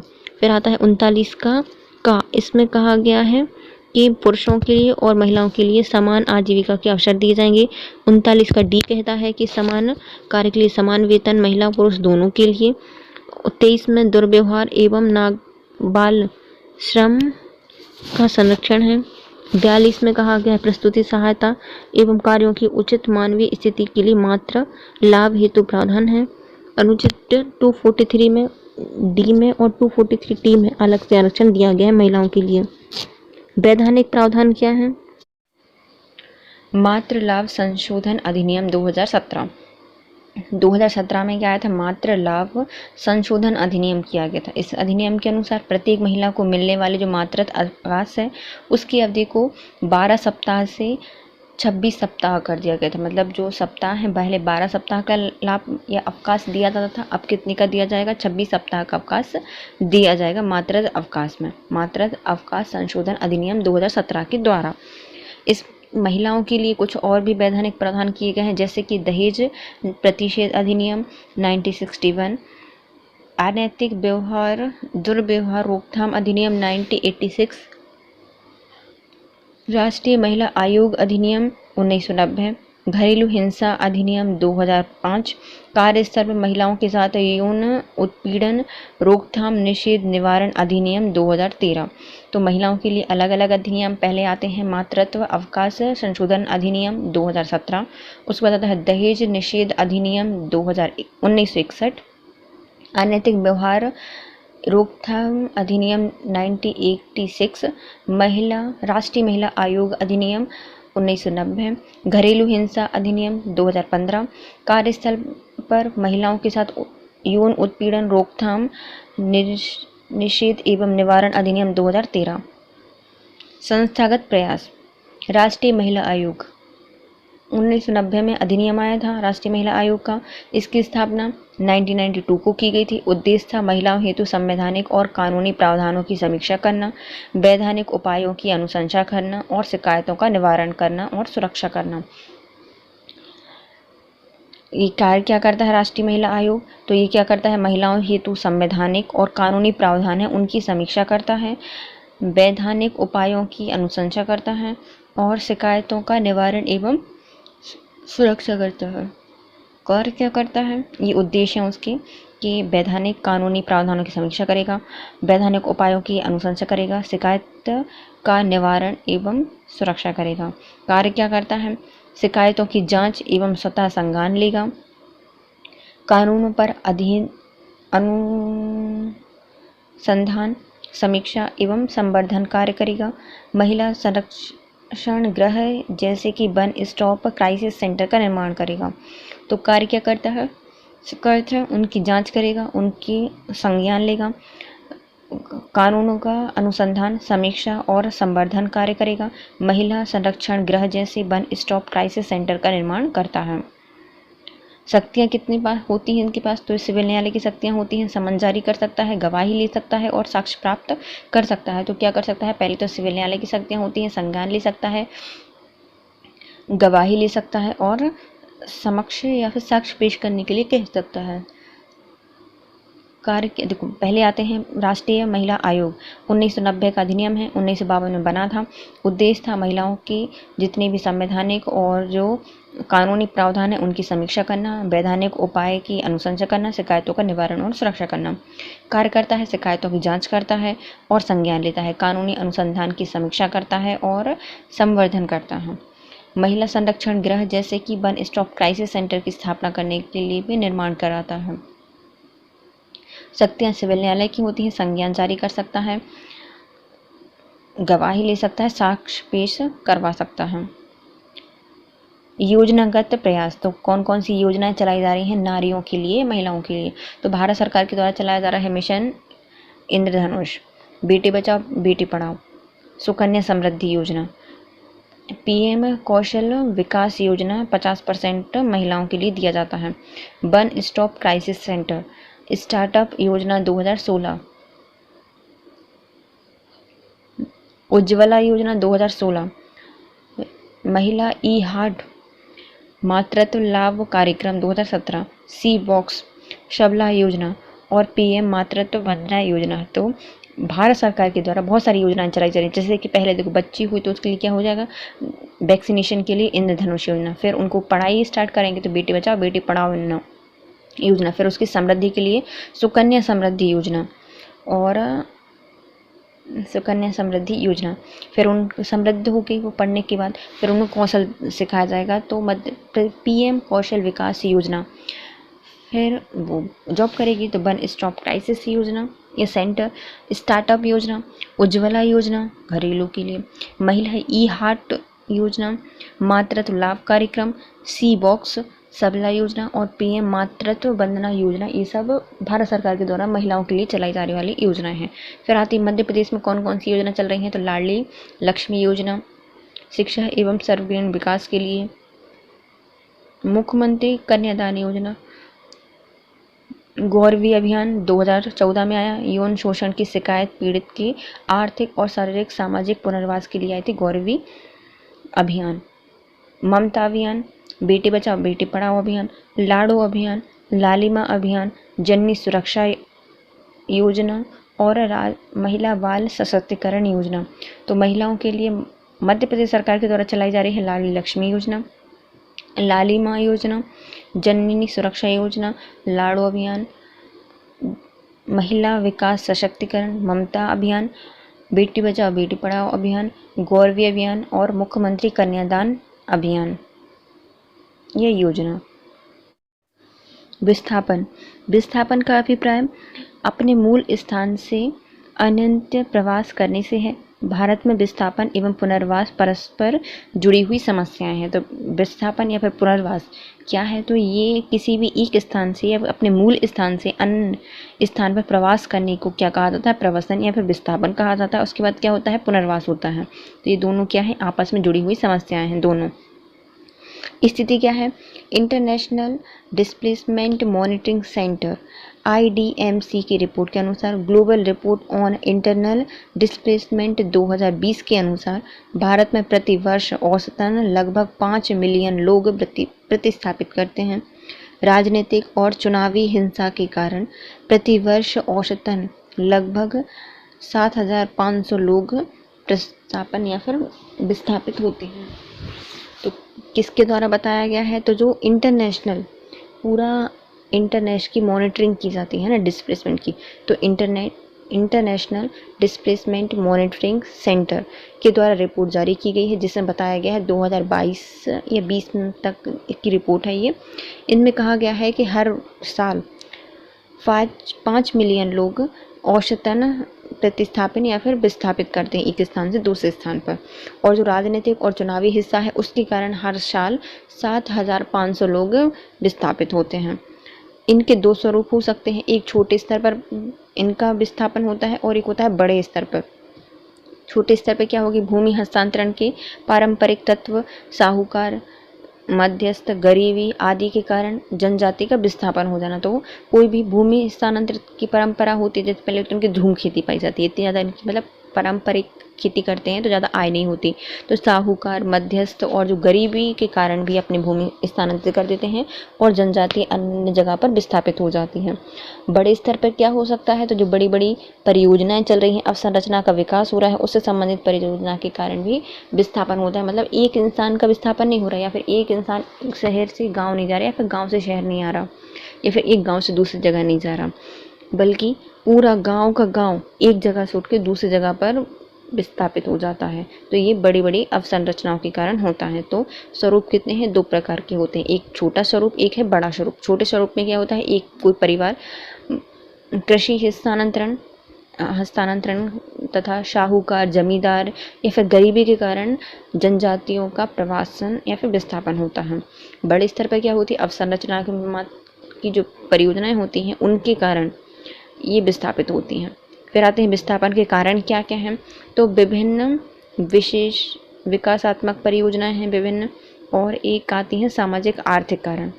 तो विकासात्मक परियोजना में क्या होते हैं, बांध, खान, उद्योग, सड़क, रेलवे, सैन्य बस्तियां आदि के कारण विस्थापन होता है। 1951 से 2005 तक लगभग 46% जनजाति का विस्थापन इन्हीं कारणों से हुआ है। तो सबसे पहले आते हैं विकासात्मक परियोजनाओं के कारण किसी भी जनजाति का विस्थापन कैसे हो रहा है, विकासात्मक जो परियोजनाएं हैं उनके कारण। तो विकासात्मक परियोजनाएं कौन कौन सी हैं, बांध है, खान है, उद्योग है, सड़क है, रेलवे है, सैन्य बस्तियां आदि के कारण पूरी जनजाति एक स्थान से होकर दूसरे स्थान में विस्थापित हो गई। ये 1951 से 2005 तक ज़्यादा देखा गया था। फिर आते हैं सार्वजनिक आर्थिक कारण।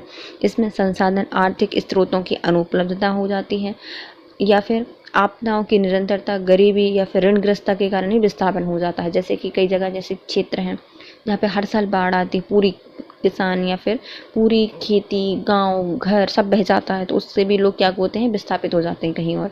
आपदाओं के कारण निरंतर आ रही है गरीबी, ऋणग्रस्तता हो रही है, इससे अच्छा वो जगह छोड़ देते हैं लोग। और संसाधन और जो आर्थिक स्रोत हैं उनकी भी अनुपलब्धता के कारण लोग क्या करते हैं, गाँव से शहर में विस्थापित हो जाते हैं।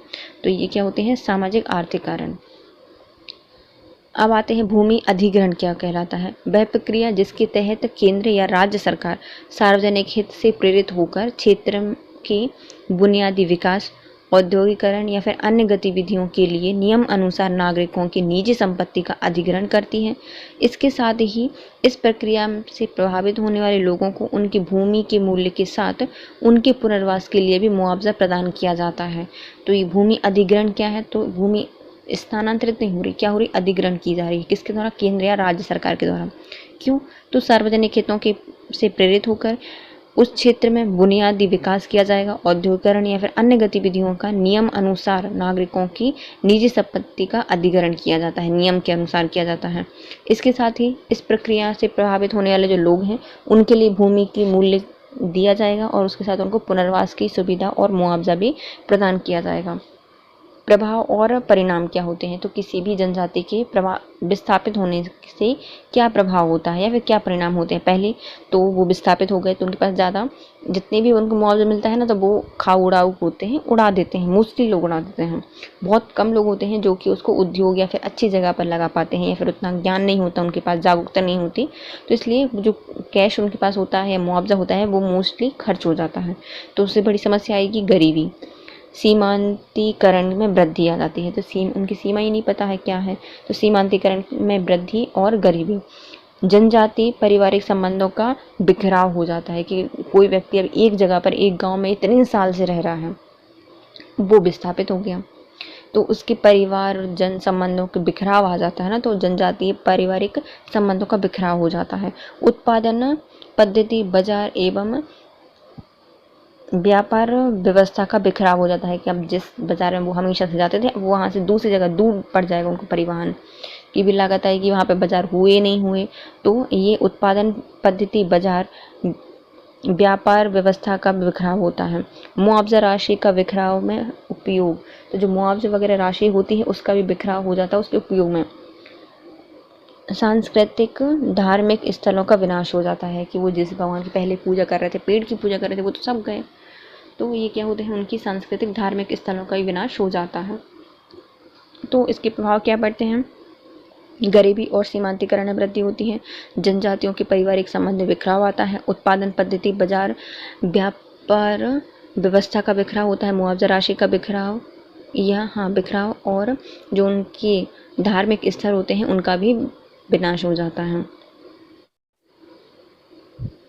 प्रयास, पहले आते हैं वैधानिक प्रयास। क्या वैधानिक विधियां बनाई गई हैं भूमि अधिग्रहण के लिए। तो भूमि अधिग्रहण अधिनियम 2013 में, तुम्हारी जमीन अब हमारी है, तो भूमि अधिग्रहण अधिनियम 2013, इसका उद्देश्य था उचित मुआवजे की व्यवस्था करना, पुनर्वास एवं पुनरीक्षण की व्यवस्था करना। क्या करना, पहले तो उनको अच्छा उचित मुआवजा दिया जाएगा, और मुआवजा देने तक सरकार अपना हाथ पीछे नहीं हटा लेगी भैया, उनका क्या करना है, उनको पुनर्वास करना है और उनका ही पुनरीक्षण करना है कि हुआ नहीं हुआ, सब खुश हैं या नहीं है, तब उस भूमि का अधिग्रहण किया जाएगा। तो क्या, कौन सा नियम है, भूमि अधिग्रहण अधिनियम 2013।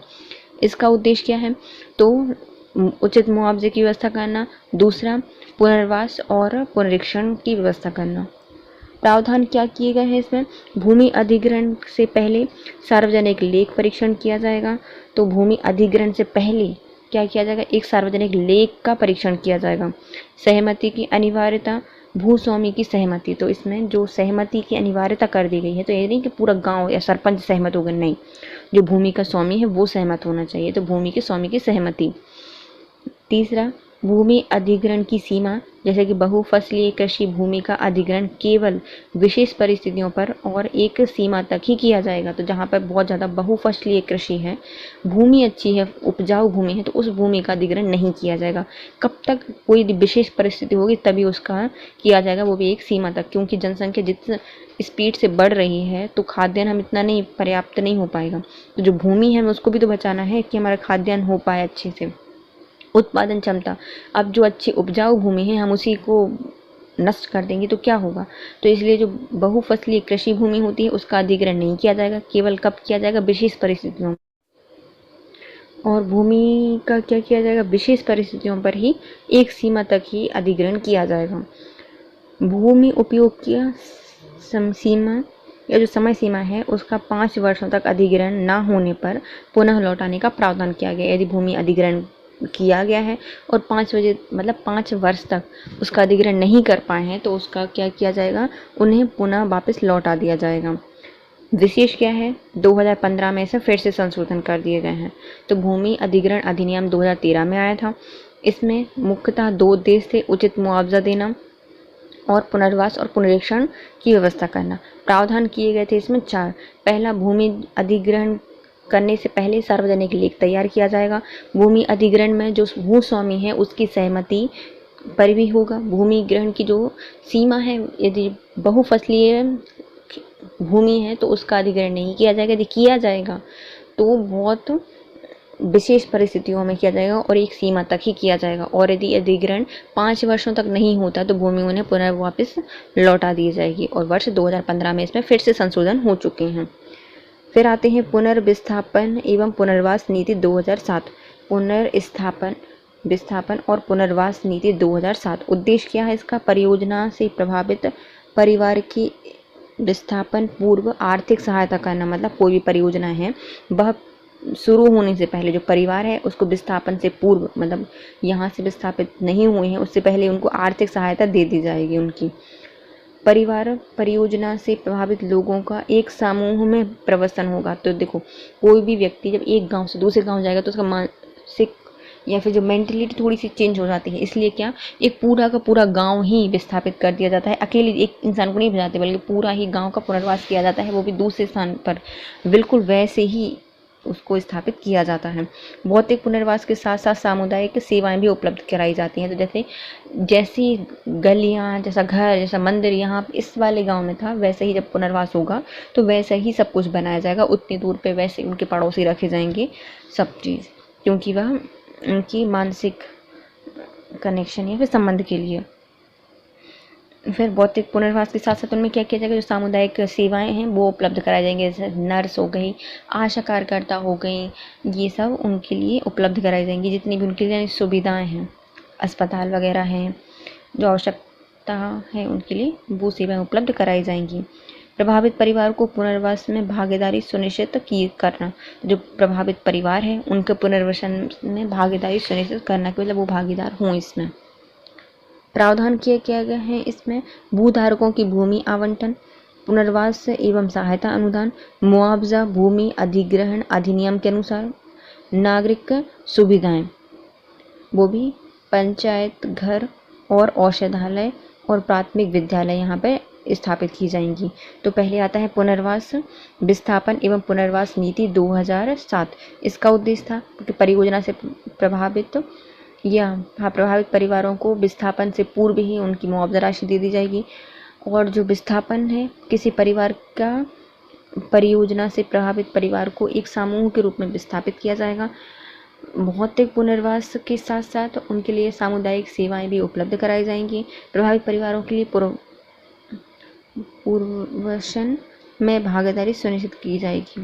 प्रावधान है भूधारकों के लिए भूमि आवंटन की जाएगी, जो भूधारक थे जिनके पास यहाँ भूमि थी उनके लिए भूमि आवंटन की जाएगी। पुनर्वास एवं सहायता अनुदान दिया जाएगा, उनका पुनर्वास किया जाएगा और कुछ सहायता भी अनुराशि दी जाएगी। मुआवजा दिया जाएगा, जैसे भू अधिग्रहण किया है तो उसके लिए मुआवजा अधिनियम के अनुसार होगा, जैसे अधिनियम में लिखा है वैसे ही मुआवजा दिया जाएगा। और नागरिक सहायता दिया जाएगी, जैसे कि नागरिक सेवाएं हैं, प्राथमिक विद्यालय, पंचायत घर और औषधालय इनको आवंटित किए जाएंगे या फिर बनवाए जाएंगे। श्रमिक वर्ग, ILO ने विश्व में श्रमिकों की बेहतरी हेतु 4 आयाम बनाए हैं। तो इंटरनेशनल लेबर ऑर्गेनाइजेशन, जिसका हेडक्वार्टर कहाँ पे है, जिनेवा में है, इसने बोला है कि जो हमारे श्रमिक हैं उनको बेहतर बनाने के लिए 4 आयाम होते हैं। पहला, श्रम कानून एवं श्रम अधिकारों के प्रति जागरूकता। तो जो श्रम कानून है और जो श्रम अधिकार है उनके प्रति क्या होनी चाहिए, सबके लिए जागरूकता होनी चाहिए कि उनको क्या क्या अधिकार है और क्या क्या कानून है। सार्वजनिक सुरक्षा उपलब्ध हो, ऐसा नहीं कि भैया तुम्हारे यहाँ पे आ रहा है तो तुम भैया उनका मर्डर कर दो, नहीं, सार्वजनिक सुरक्षा उपलब्ध कराना। समान कार्य के लिए समान वेतन उपलब्ध कराना। दुर्व्यवहार एवं शोषण विरुद्ध सुरक्षा, दुर्व्यवहार एवं शोषण विरुद्ध सुरक्षा। तो किसके द्वारा ये किया गया है, तो इंटरनेशनल लेबर ऑर्गेनाइजेशन के द्वारा श्रम को सशक्त बनाने के लिए मुख्यतः 4 आयाम दिए गए हैं। पहला, श्रम अधिकार एवं श्रम कानून के प्रति जागरूकता, सार्वजनिक सुरक्षा, समान कार्य के लिए समान वेतन और दुर्व्यवहार एवं शोषण के विरुद्ध सुरक्षा। भारत में लगभग 40 करोड़ श्रमिक पाए जाते हैं, जिनमें से बयान में लगभग 92% असंगठित क्षेत्रों में कार्य करते हैं, मतलब ऐसे कोई संस्था में काम नहीं करते, वो असंगठित हैं। 92%।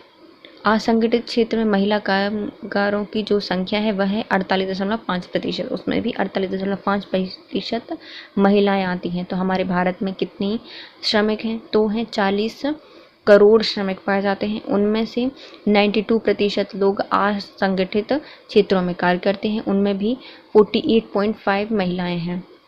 समस्याएं क्या हैं, खराब कार्यदशाएं हैं, बाजार का कम ज्ञान है, न्यूनतम आय की समस्या होती है, शिक्षा एवं प्रशिक्षण तक कम पहुंच होती है, अकुशल श्रम है, सार्वजनिक या सामाजिक सुरक्षा का मानकीकरण नहीं है, जो सामाजिक सुरक्षा है उसका मानकीकरण नहीं है। फिर तकनीकी का न्यूनतम प्रयोग, रोजगार सुनिश्चितता का अभाव है और सुरक्षा तंत्रों की कमी है। हमारे श्रमिकों में सबसे बड़ी समस्या है कि उनके लिए खराब कार्यदशा है, बाजार का कम ज्ञान होता है, न्यूनतम प्रशिक्षण है, न्यूनतम आय समस्या होती है, शिक्षा प्रशिक्षण का अभाव है, कुशल श्रम अकुशल श्रम है, सार्वजनिक सुरक्षा का मानकीकरण नहीं है, जो सार्वजनिक सुरक्षा है उसका कोई मानकीकरण नहीं किया गया है। तकनीकी का न्यूनतम उपयोग, रोजगार सुनिश्चितता का अभाव और सुरक्षा तंत्र की कमी, रोजगार सुनिश्चितता का अभाव और तकनीकी का न्यूनतम प्रभाव। श्रमिकों के प्रकार क्या होते हैं, तो श्रम कितने प्रकार का होता है, तो एक कृषि में कार्य करने वाला श्रमिक तो उसे क्या कहा जाएगा, कृषक श्रमिक कहा जाएगा। किसी अनुबंध से रिलेटेड है तो अनुबंध श्रमिक। प्रवासी है, एक स्थान से दूसरे स्थान पर जाके काम कर रहा है तो प्रवासी श्रमिक। फिर कुछ है बधुआ श्रमिक, भी गांव वगैरह में काम करते हैं। तो श्रमिकों के मुख्यतः होते हैं 4 प्रकार। पहला होता है कृषि श्रमिक, कृषक श्रमिक, दूसरा होता है प्रवासी श्रमिक, तीसरा होता है अनुबंध श्रमिक और चौथा लास्ट होता है बधुआ श्रमिक। प्रयास क्या क्या किए गए हैं, तो संवैधानिक प्रयास में है, पहले आता है मूल अधिकार, इसमें अनुच्छेद 14, अनुच्छेद 21, अनुच्छेद 23 बाल श्रम से संबंधित है, बलात् श्रम से संबंधित है, और अनुच्छेद 24 ये बाल श्रम से संबंधित है। तो हमारे मौलिक अधिकार में मुख्यतः 4 अधिनियम आते हैं जो कि श्रमिकों से संबंधित हैं। पहला सबके साथ समानता, तो अनुच्छेद 14, फिर 21 बताता है, फिर 23 में दिया गया है, अनुच्छेद 23 में है बलात् श्रम और 24 में है बाल श्रम। फिर डीपीएसपी में बहुत भर भर की प्रावधान किए गए हैं। पहला आता है अनुच्छेद 38, अवसर की समानता दी गई है। 38 में क्या दी गई है, अवसर की समानता दी गई है। 38 हो गया, 39 में दिया गया है, 39 के 1 में दिया गया है जीवन उपार्जन के साधन। डी में दिया गया है समान कार्य पर समान वेतन। 39 में 2 दिए गए हैं कि सभी को जीवोपार्जन के समान साधन उपलब्ध कराए जाएंगे, और डी में कहा गया है कि समान कार्य के लिए समान वेतन दिया जाएगा। अनुच्छेद 41 में लोक सहायता स्वास्थ्य हेतु बेकारी वह बूढ़ा है। जो राज्य सरकार है वो क्या करेगी, लोक सहायता के लिए स्वास्थ्य एवं पोषण की व्यवस्था करेगी। अनुच्छेद 41। 42 में कहा गया है कार्य की न्याय संगत एवं मानकीय दशा होगी और प्रस्तुति सहायता है ना। 42 में क्या कहा गया है, कार्य की न्याय संगत एवं मानवीय दशा। 48 में कामगारों की निर्वाह मजदूरी, जो कामगार हैं वो जितना काम करते हैं उतनी मजदूरी दी जाएगी, तो कामगारों की निर्वाह मजदूरी। अनुच्छेद 43 1 में कहा गया है उद्योग प्रबंधन में श्रमिकों की भागीदारी, जो उद्योग प्रबंधन है उसमें श्रमिकों की भागीदारी। अनुच्छेद 45 में मादक पदार्थों पर निषेध। अनुच्छेद डीपीएसपी में पहला आता है 38, इसमें कहा गया है अवसर की समानता। अनुच्छेद 39 में कहा गया है 1 में जीवोपार्जन का साधन। 39 की डी में कहा गया है समान कार्य के लिए समान वेतन।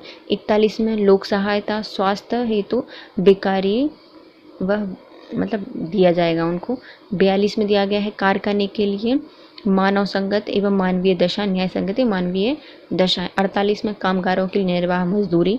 43 1 में कहा गया है कि जो उद्योग प्रबंधन है उनमें श्रमिकों की भागीदारी। 45 में मादक पदार्थों पर निषेध। विधिक प्रयास कौन कौन से हैं, तो विधि बनाकर, तो पहले आता है फैक्ट्री अधिनियम 1948, इसमें संशोधन 2014 में हुए थे। प्रावधान क्या है इसमें, सुरक्षा उपाय एवं परिवहन सुविधा के साथ महिलाओं को रात में काम करने की अनुमति दी गई है। पहले महिलाओं को अनुमति नहीं थी, लेकिन सुरक्षा उपाय करके परिवहन सुविधा के साथ महिलाओं को रात में काम करने की अनुमति दी गई है।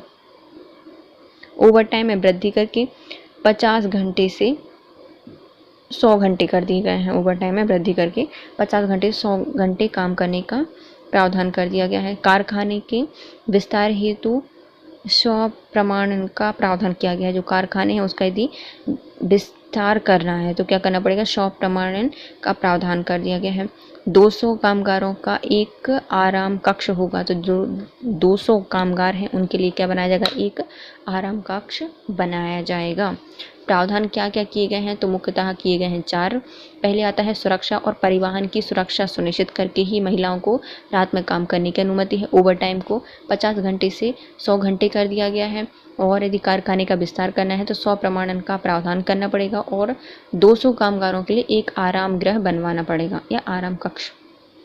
सुविधाएं क्या होती हैं इसमें, कामगारों में पर्याप्त पेयजल एवं शौचालय सुविधा देना, महिला पुरुष हेतु पृथक प्रसाधन कक्ष, कर्मचारियों हेतु आराम कक्ष, प्राथमिक स्वास्थ्य सुविधा, ambulance, fast aid box, day care centre उपलब्ध कराए जाएंगे।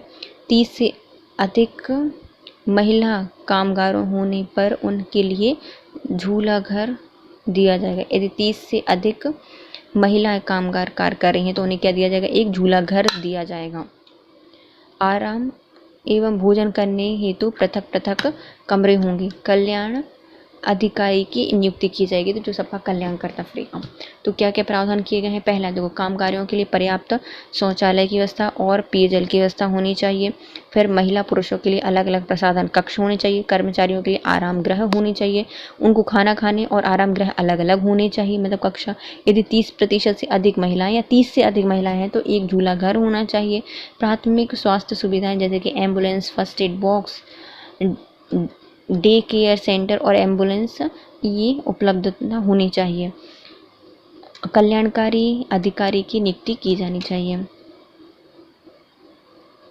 अन्य कानून, न्यूनतम मजदूरी कानून, तो ये न्यूनतम मजदूरी दी जाएगी। तो हमारे अब भारत आज़ाद हुआ लेकिन मजदूरी की कोई लिमिट नहीं थी, तो 48 में ही आ गया अधिनियम, न्यूनतम मजदूरी अधिनियम 1948। मजदूरी पुनर्वास अधिनियम 2016। तो मजदूर एक शहर का आदमी क्यों मजदूर बनेगा? नहीं बनेगा ना, तो गांव से आते हैं मजदूर बहुत से, तो जो गांव के मजदूर शहर जाते हैं, तो मजदूर पुनर्वास अधिनियम 2016 है। फिर असंगठित कामगार सार्वजनिक सुरक्षा अधिनियम, तो जो असंगठित कामगार हैं उनके लिए सुरक्षा के लिए अधिनियम लाया गया है। तो कामगार असंगठित कामगार सार्वजनिक सुरक्षा अधिनियम 2008। कर्मचारी मुआवजा अधिनियम 1923, जो कर्मचारी हैं उनके लिए मुआवजा अधिनियम आया है 1923 में। और कर्मचारी राज्य बीमा अधिनियम 1948। तो अन्य नियम कौन कौन से आए हैं? पहले आया है न्यूनतम मजदूरी कानून, ये न्यूनतम मजदूरी कानून 1948। मजदूर पुनर्वास अधिनियम 2016। असंगठित कामगार सार्वजनिक सुरक्षा अधिनियम 2008।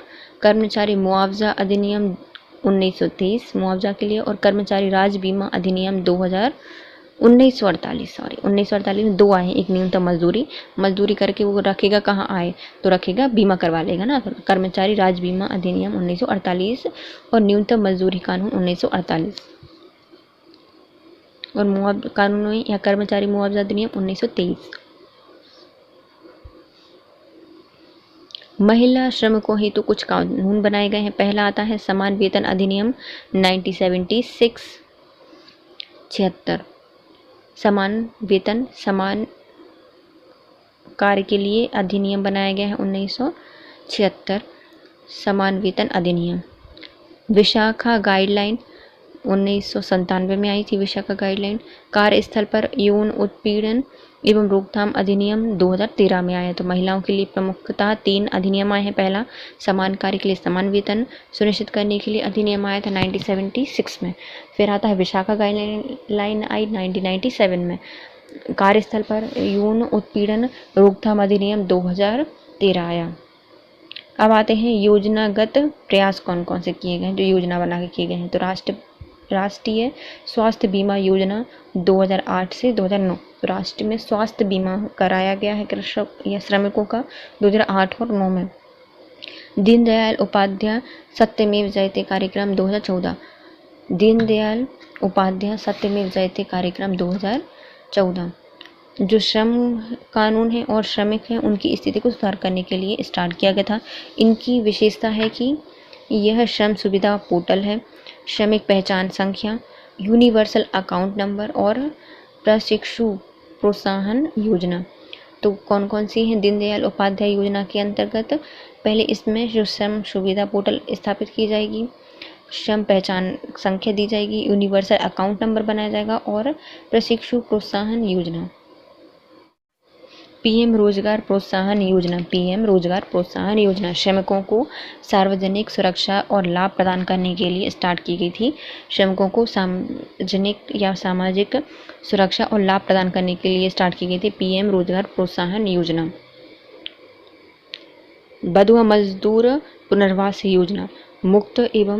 मुफ्त में बधुआ मजदूर को 1 से 2 लाख तक की वित्तीय सहायता दी जाएगी। जो मुफ्त में यह जो बधुआ मजदूरी है उनके लिए कितनी दी जाएगी? 1 से 2 लाख रुपए का वित्तीय सहायता प्रदान किया जाएगा। प्रधानमंत्री श्रम योगी मानधन योजना। इसमें असंगठित क्षेत्र में जो श्रमिक हैं उनको पेंशन दी जाएगी। प्रधानमंत्री श्रम योगी मानधन योजना के अंतर्गत असंगठित क्षेत्र में श्रमिकों को पेंशन। तो कितनी योजनाएं चलाई जा रही हैं? पहली आती है राष्ट्रीय स्वास्थ्य बीमा योजना, 2008 और 9 में आई थी। दीनदयाल उपाध्याय सत्यमेव जयते अधिनियम, यह योजना है 2014 में आई थी। इसमें कुछ प्रावधान किए गए थे, जैसे कि श्रम कानून और जो श्रमिक हैं उनके से सुधारना। विशेषता क्या है? श्रम सुविधा पोर्टल, श्रम पहचान संख्या, यूनिवर्सल अकाउंट नंबर और प्रशिक्षु प्रोत्साहन योजना। पीएम रोजगार प्रोत्साहन योजना स्टार्ट की गई श्रमिकों को सार्वजनिक सुरक्षा लाभ प्रदान करने के लिए। बधुआ मजदूर पुनर्वास, इसमें 1 से 2 लाख रुपए की वित्तीय सहायता दी गई थी। प्रधानमंत्री श्रम योगी मानधन योजना, असंगठित क्षेत्र के श्रमिकों को पेंशन स्टार्ट की गई है। अब आती है मध्य प्रदेश के द्वारा कुछ योजनाएं चलाई जा रही हैं। तो पहली आती है संबल योजना। इसका उद्देश्य क्या है? असंगठित क्षेत्र में जो श्रमिक हैं उनको सार्वजनिक सुरक्षा एवं कल्याण करना। संबल योजना में जो मध्य प्रदेश सरकार क्या करती है, असंगठित क्षेत्र हैं उनमें श्रमिकों को सार्वजनिक सुरक्षा एवं कल्याण को स्टार्ट की गई है। आयाम क्या? शिक्षा प्रोत्साहन योजना, शिक्षा को प्रोत्साहित किया जाएगा तो शिक्षा प्रोत्साहन योजना। बकाया बिजली माफ़ी योजना, तो मतलब यदि जो श्रमिक हैं वो बिल नहीं भर पाए हैं तो बकाया बिजली माफ़ी योजना, तो वो सरकार भर देगी। उन्नत व्यवसाय हेतु उपकरण अनुदान योजना, जो उन्नत व्यवसाय है उसके लिए क्या करा जाएगा? उपकरण खरीदने के लिए अनुदान दिया जाएगा। रोजगार उन्मुख प्रशिक्षण योजना, तो रोजगार करने के लिए रोजगार उन्मुख प्रशिक्षण दिया जाएगा। सरल बिजली बिल योजनाएं चलाई गई हैं, तो बिजली सरल किया गया है तो सरल बिजली बिल योजना। निःशुल्क चिकित्सा और प्रसूति सहायता योजना, अनुग्रह सहायता योजना, अंत्येष्टि सहायता योजना, यह मध्य प्रदेश सरकार के द्वारा चल रही हैं योजनाएं। पहली आती है शिक्षा को प्रोत्साहन योजना, बकाया बिजली माफ़ी योजना, उन्नत व्यवसाय हेतु उपकरण एवं अनुदान योजना, रोजगार उन्मुख प्रशिक्षण केंद्र, सरल बिजली बिल योजना, निःशुल्क चिकित्सा एवं प्रसूति सहायता योजना, अनुग्रह सहायता योजना और अंत्येष्टि सहायता योजना। पात्रता क्या होगी? भूमिहीन श्रमिकों के लिए है, असंगठित श्रमिक,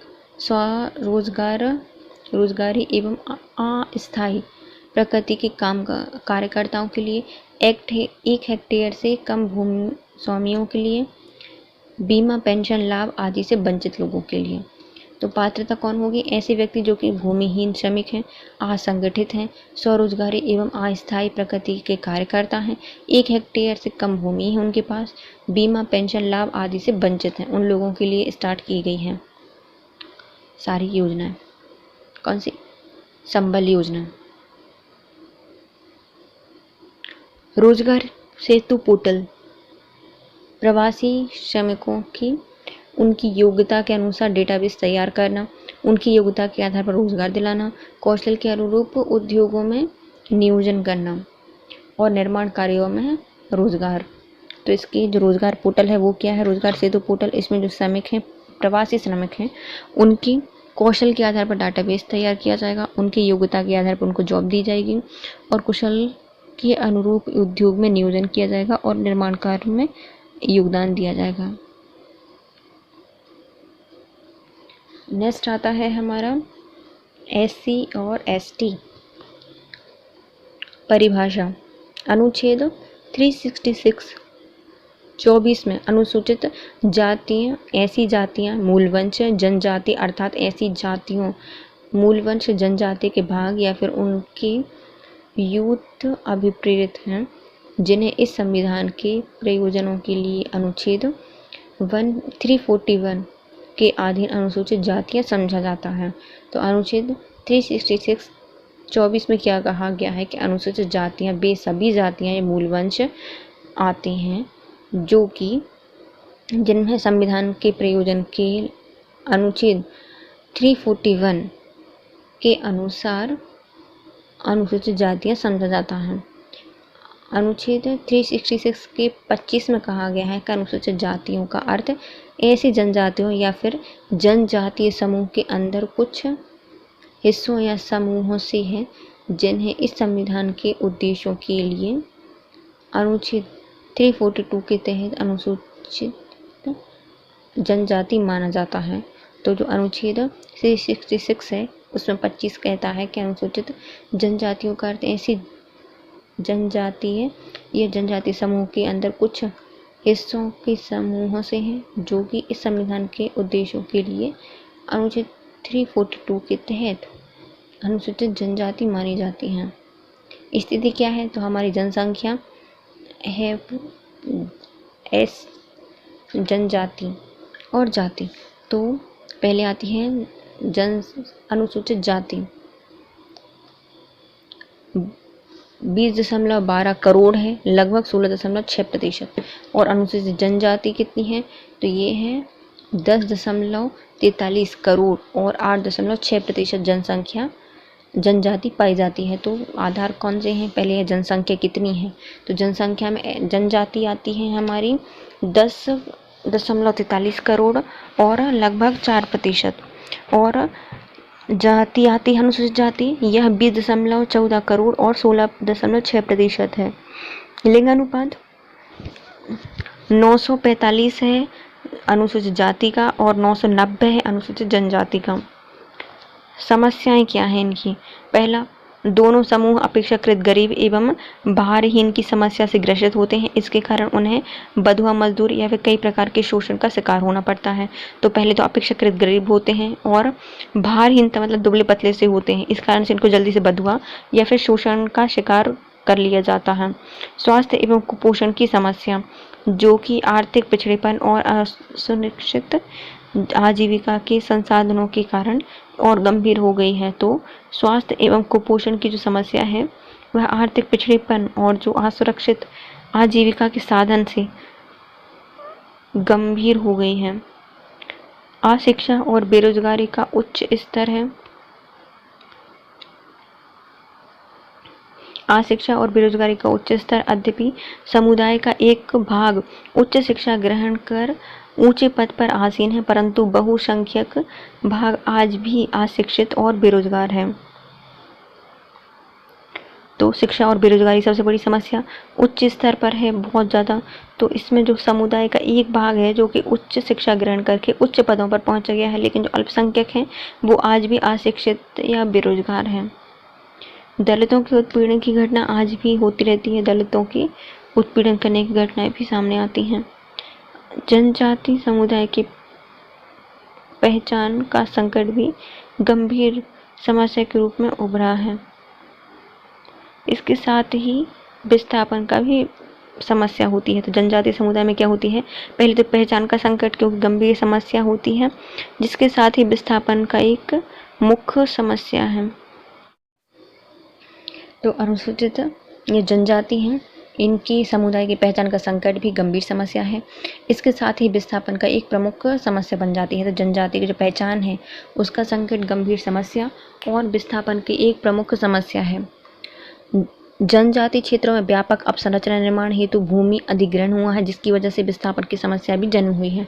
तो जनजातियों के क्षेत्र व्यापक तरीके से अवसंरचनात्मक कार्य कर रहे हैं, जिससे कि विस्थापन की समस्या भी आती है।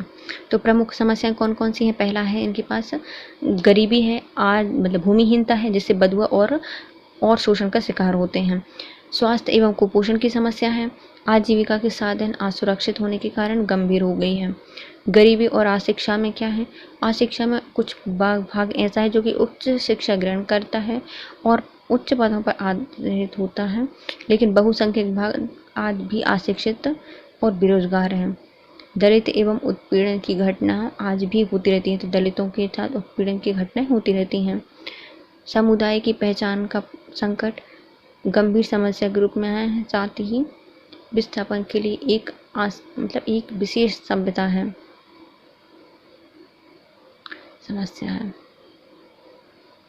अनुसूचित जाति क्षेत्र में व्यापक अवसंरचना निर्माण हेतु भूमि अधिग्रहण कर ली जाती है, जिसकी वजह से विस्थापन की समस्या भी उत्पन्न होती है।